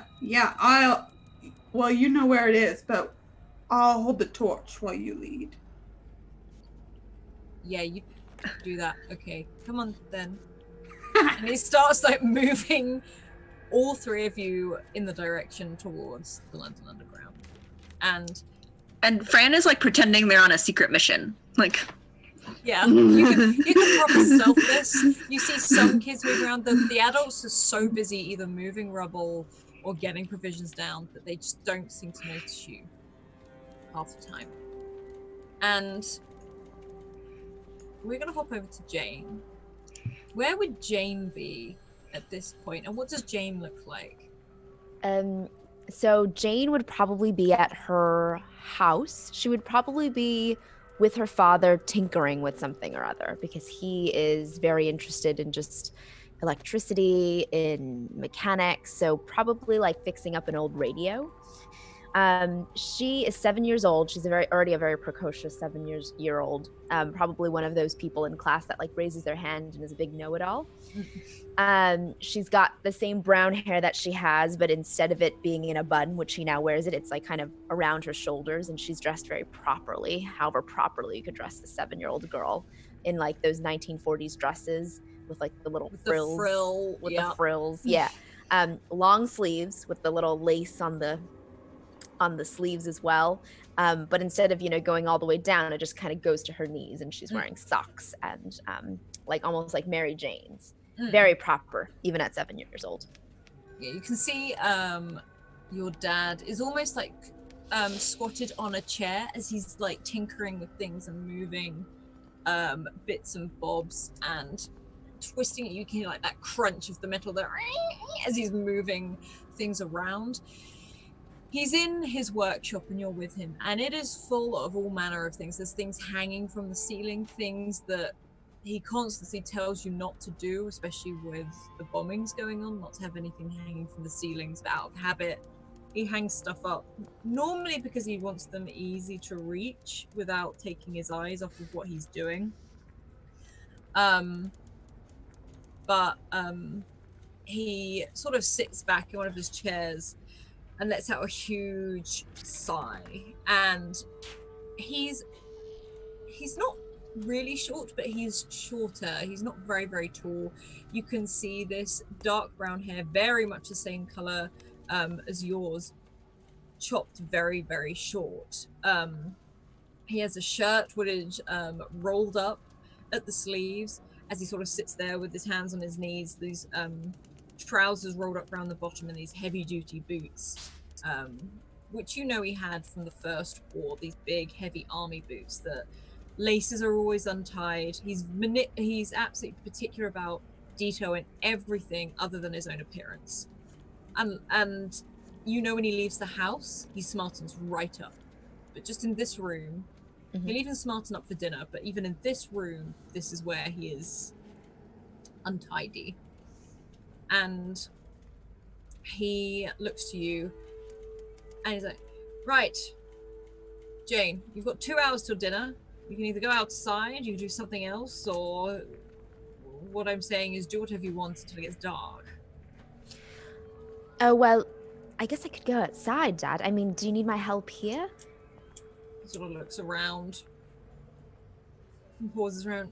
I think I'm all done. I think I'm going to go and get washed up and changed up myself. And if we ruin that dress, I think I'm going to be in a lot of trouble. Well, I'm always tidy, Dad. Do you know that? I do know that. All right, I'll be back in 2 hours. She takes out a little teeny tiny like pocket watch that she keeps like in her pocket. Yeah, and you can have a look, and he's done it since you were tiny. He's like, even though you know it now, it's like a habit. It's like when the big hand reaches here, you need to be back on my doorstep. Okay? Yes, Dad. It means 7 o'clock. I know how to read clocks now. I'm just checking. And he starts like tinkering again for a moment. He's like, hang on, I was getting changed. And he starts heading out of the door, holds the door open for you first. And it's just up a few steps into the corridor towards the front door. And all the way along here is like this brown and orange and yellow wallpaper with a hint of pink. And the white door at the very end, the front door. I think what she does is she takes like the key that's like and like puts it around her neck, you know, very responsible as a 7-year-old, and then basically starts to walk outside. Yeah. You step out into the street, and you're in a fairly well-to-do area. It's been affected by the Blitz. You can see buildings where there are just piles of rubble. It's almost mounted up, but you do see some people trying to go about their daily business. You see the milkman you see every single morning with those two sort of wire-like baskets and 4 glass bottles of milk, gold topped, as he's sort of making his way across the rubble and heads towards your house and just drops one of the bottles on the doorstep. It's like, afternoon? Good afternoon, sir. Yeah. She keeps walking. Don't stay out too late. And he sort of turns in the other direction and starts lining the streets with the... Yes, my dad told me to be back home at 7. And she pulls out the watch again. She's very happy about this pocket watch that she's probably just been given for like her birthday or something. Yeah. It's pretty. It's not like a super expensive one, but your dad has definitely shined it up. It's been, you know, that he's tinkered with it. He's the one who's made it work again, and everything like that. And you walk for a bit. You see one kid sort of wave at you as he's being held by mum and was dragged back home. But you do see in the distance some kids you recognize. They seem to form some sort of group parade. I don't know. There's one waving a torch at the front. You can see, you recognize Jason, maybe just because he's the tallest out of all of them. And you think you recognize his sister, but you never really knew her too well. And there is a kid who you can probably assume is Dewey because he's covered in dirt. Yeah. So I'm gonna pick up my pace and go and find them since they seem to be the only entertaining thing around. The rest of you hear that almost the clip of the small shoes on the cobbled stones as you see Jane, probably one of the wealthier families of the area. You know she's very kind, and her dad, every time you've walked past, has always offered something to eat and drink or anything like that. He's half the time he's known as this crazy wacky inventor. You know, your parents half the time are like, oh, he's wasting his time in there, this, that, and the other, but kids probably find him fascinating more than anything. And you see her coming towards you. Hello. Hello. Hello. Meg does like an awkward half curtsy because her mom probably told her that, you know, Jane's also a lady. She does like a weird half curtsy. Well, Fran one's up and she's like, we're pretending we're spies and we're on the hunt for library books. You want to come? Sure. Where are you going? The underground. Because it's not the roofs. Safe. It's why we have a torch. I think Jane thinks about it for a second and is like, if I go on the roof, I'll probably get my dress dirty. And she's like, all right, is it dirty down in the underground? I'm not supposed to get this dress dirty for dinner. Nope, not at all. All right. Says the dirtiest kid. I mean, I guess relatively. Literally maybe just not. like grime. Like across the right down. Oh. But it's real safe down there, my dad told me. All right. Well, you seem to have the torch, so That's right. I have the torch, and Jason knows the way because he's very smart. hi, Jason. Hello.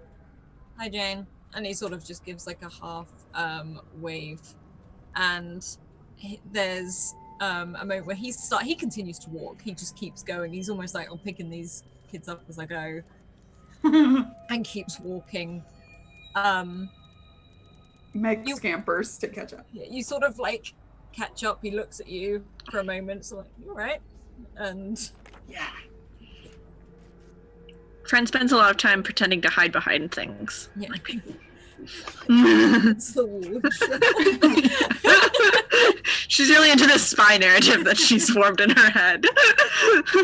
Are you actually trying to be stealthy, or are you? No, you're she's just doing 8.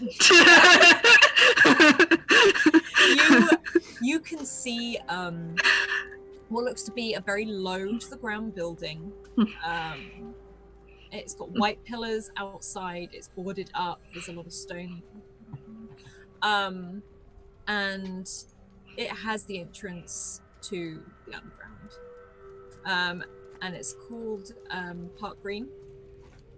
And you can see people going in and out, going down these fairly elaborate steps.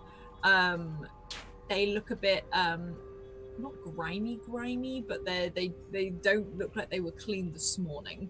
You can see that almost like the brass handrails that go all the way down, these almost very polished stone steps with a lot of muddy footprints on.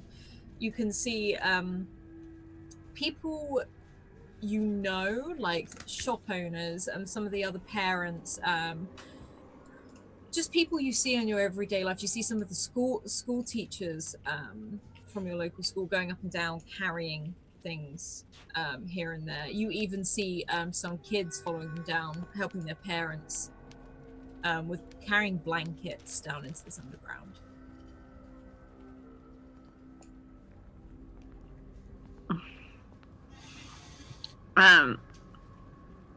If Fran can find like a stick or something, like a piece of wood or whatever, she'll start drawing on the ground in the dirt, and she'll be okay, Jason, this is the main entrance, where are we going? And he pauses, and Jason's like, he looks semi-serious about this. He's like, right, okay, so if we go in here, are we doing this like full stuff? We're just gonna walk in with confidence.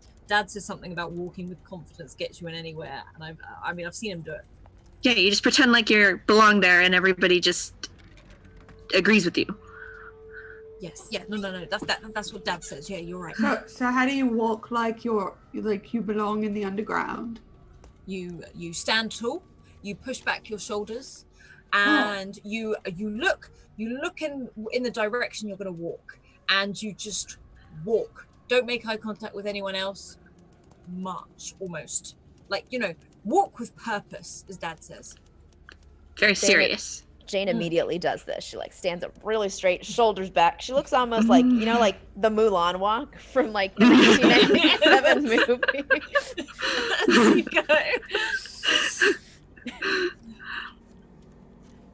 And how are the rest of you reacting to that as Jason sort of gives you see Jason giving you sort of an example, you see Jane sort of try and mimic in her frilly frock. I'd be like, Jason, you look like an idiot. Let's go. Yeah, exactly. and he looks over you, he's like, I bet I get in easier than you do, Dewey. Like as he sort of struts heads up and starts to walk into this. I was going to say roll a performance check, but I can never remember if they have one here. I don't think they do. No, there's like appearance. I was going to say, let's go for appearance. Or, yeah. Cool. A what? Appearance. It's one of the top characteristics. Mm. I don't have that. Wait, is that what the APP is? Oh, is that what the APP means? Yes. Yeah. I've played this game so much and I had no idea what that was supposed to be. And just the green one again. Green one again in appearance. Oh boy. Oh my gosh. So- Are you serious? No. Okay. So, Nice. first of all, Too focused on Jason. it's distracted by Jason. You have Fran, like she's done this before. She's seen her dad do it. Super cool. She does exactly what Jason does, straightens her back out and just like strides in rather magnificently.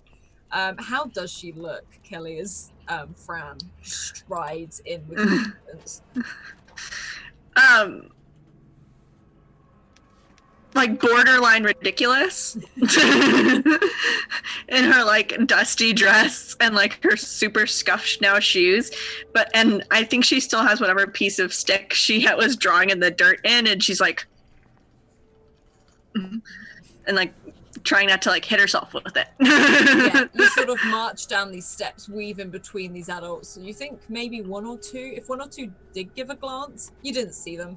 You were looking straight ahead. You were walking with purpose. On a mission. On a mission. And Dewey, you're close behind. Are you mimicking Fran, or are you... Yeah, Dewey's definitely gonna go, like, he wasn't going to go along, but then Fran did, and he's like, okay, I'm gonna go along and like, pretend it. You know, he kind of buttons up his, collar and everything. Just adjust yourself as you go down and sort of straighten up.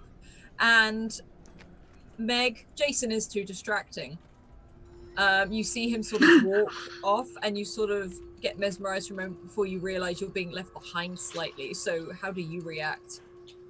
She tries to run forward, but I'm gonna go with her shoelaces have come untied, and she totally is busy trying to like paddle her way through the air so she doesn't get her dress dirty and be in so much trouble. And you have this really awkward sort of, I guess, jazz hands that sort of come up. And Jane, you see this. How do you do this as you fail? Very much like me. Very much so.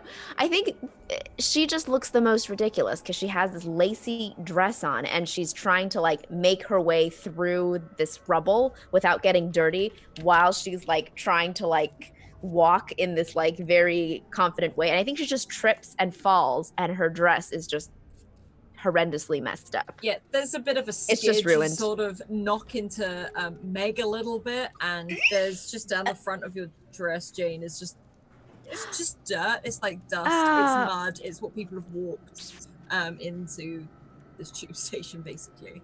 Oh, my mom's gonna kill me.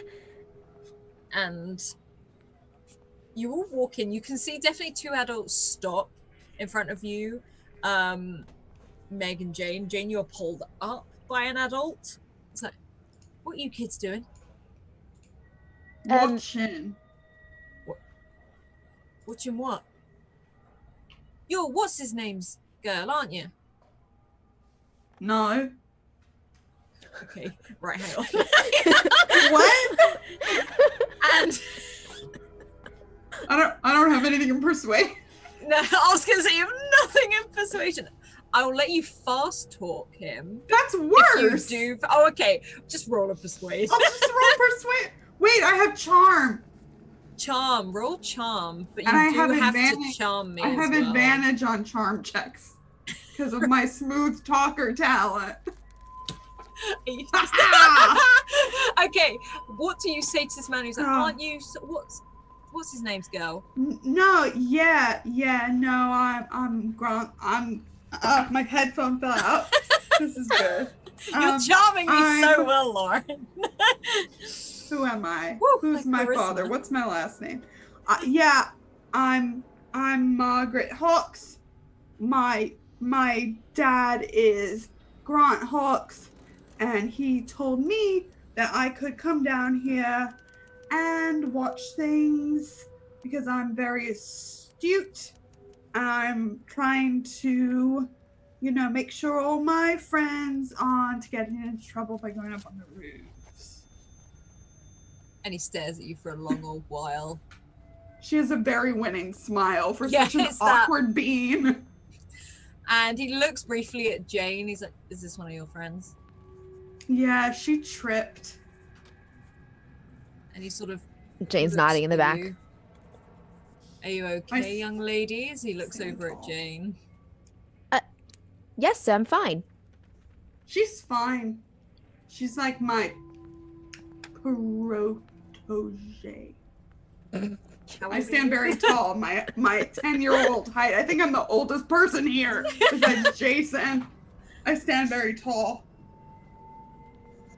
And he half smiles, goes, well, who am I to go against Grant's words? He's one of the best of us. Off you go, ladies. And he sort of just stands aside, picks up the fruit box again, and starts to walk. Bye. He gives like a little weird wave as you start to head back down. Dewey and Fran, you two and Jason have got a bit further down. There's a moment where you can't see the others before they start catching up, and you're heading down this these steps and with these tiled walls, tiled ceiling, and soon to be tiled floor as you go deeper and deeper into the tube. The trains themselves are not running. They are either harbored on other tube stations. This tube station is completely empty. There doesn't seem to be anything there. There's quite a few people down here, but they're constantly moving. No one is staying still. You see people piling up blankets. You see piles up of cans of food, as people are sort of making this into one large makeshift bomb shelter. You can see some people that are already down here don't seem to be leaving. It looks like they're settling in for the night. Maybe they've been doing that every single night. But you're in the London Underground and you can see the tracks. It's very musty down here, very almost like coal smelling. It sort of tickles your nose a little bit in the air as it fills the air. You can see some lanterns being lit with this huge sort of, well, literally tunnel, like archway of tiles. And you can see the sign in the tiles, Park Green, in the sign with that big red circle, the blue strip through the middle. Yes, Meg. Tiled walls, you say? I do say. Do the walls look familiar? The walls look familiar, Meg. It's more that you can just see white tiled. It's very similar. You know that most tube stations are like this.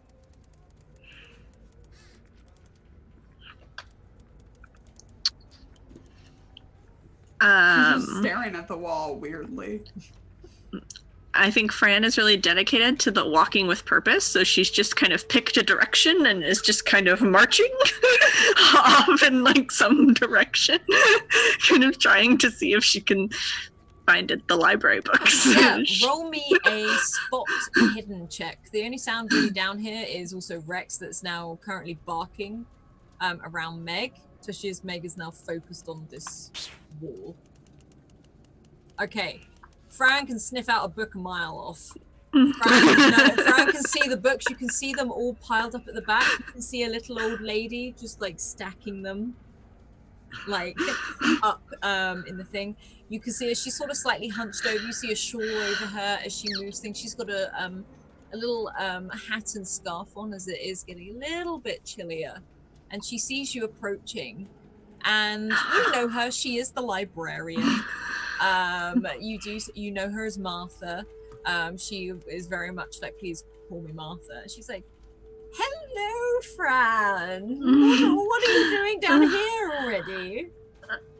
Oh, well, we heard it was the safest place to go and that the library books were down here, and I wanted to check on them and make sure the books were comfortable and safe and that they had friends.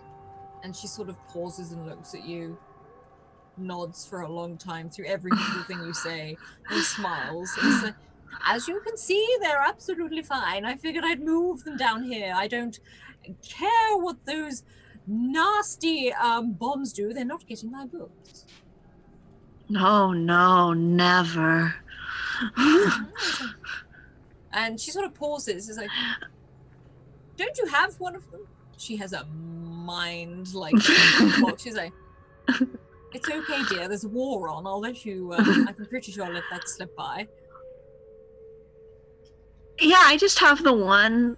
It just when everything happened, I just didn't know where I should return it to. But now that I know that they're all down here, Fran, darling, please, if you want to take a book, that's fine. You can take one from this stack, as long as you bring it back. Oh, of course. Okay. And there is a course where you can head over. Jason is sort of rolling his eyes as he stands next to Dewey. He's just like, she's book obsessed. I just don't know, like, it's boring, right? Yeah. I don't get it. No, I'd much rather play, And he sort of like kicks the football. I've never read this one before. And he's like, That's a shock. God. Meanwhile, Meg's nose has started bleeding again. She just stared down this wall. And Jane, you'll probably notice this. That her nose is bleeding? Yeah, Or you the just book? see a slight Or that trickle of she's red. Oh. Well, she's figured that her dress is messed up already, and she goes, "Oh, Meg, you've got a little," and she like kind of uses her sleeve to try to like wipe her face off. You've got a little Yeah, thanks. Think you got it. And It's Jason fine. also does turn. He goes, "Is Meg all right?" I'm super good. Super good. It's like, Got my torch ready to go. We found the books. You're bleeding. No. Do you get those often? Nope. The bleeding? Nope. You should try drinking more water. I heard that helps. Don't like water. Well, I think that might be the problem. No problem. No problem. So we found the books. What's next? What's next? And as you say that, I need you to roll me another clairvoyance check, please. No, okay. Oh, goody gumdrop. You pause for a moment, and your head feels fuzzy, like you have a headache, and there's a flash again. You see that white tiles in front of you, and Rex starts barking, and the rest of you realize Rex is barking a lot. He's sort of just running circles around Meg now. You can hear some people going, "Shut that dog up," as he's sort of going slightly ballistic. And Meg, you blink, and you're up on a roof. You're sat on the edge, looking out over in this growing dark sky. You hear sort of a whistling and a humming, a song you've always heard as your dad hums it. And you look down at yourself and you see older hands, your dad's hands, as he reaches for the box, opens up this spam and this bread, tucking into it, sort of adjusting the rifle. You can feel the cold of the night and this strange whistle again that goes through the air. And you're looking out over London. The lights are going out like clockwork. And overhead you hear a buzzing, propellers, as in the darkness coming over these planes, barely visible to the sky, but you can hear them. You almost feel like a panic in your chest. And you feel like your lips are moving, but it's your dad's voice that comes out, and it's just, "Oh shit, shit, shit," as he starts you hear the clank of the tinderbox as it goes back, and he falls back, trying to grab everything he's got, striking the tinderbox to light this fire. And the rest of you see Meg stand there, and all she keeps saying is 1, 2, 3, 1, 2, 3, 1, 2, 3. And that's where we'll leave Call of Cthulhu tonight and see what happens. Oh yay, everyone! It's so good. So, yay. Okay, yes, please check out all the links that are coming up in chat now. That includes YouTube, so if you miss out on anything, you can go catch up. We have playlists for all of our shows. This one will be up very, very soon. Also the Discord, if you want to go and scream into the abyss, please do. There is a channel purely for this, and I'd love to hear your favorite parts, or maybe even theories. Otherwise, a huge thank you to our awesome sponsors in the form of Hero Forge. You will have seen the Meg Hawk's character come up during the break. Very, very lovely Meg Hawks, you can see that. Also, a huge thank you to Mage Hand Press. Their Dark Matter is now out. You can now go and get it. It is amazing. I suggest you go check it out. And last but certainly not least, the Deck of Many that have created the magic moving spell cards, and also Humblewood, if you want adorable birds and creatures in little suits of armor going to save the world, please go check that out as well. Otherwise, keep evoking emotions, and we'll see you next week.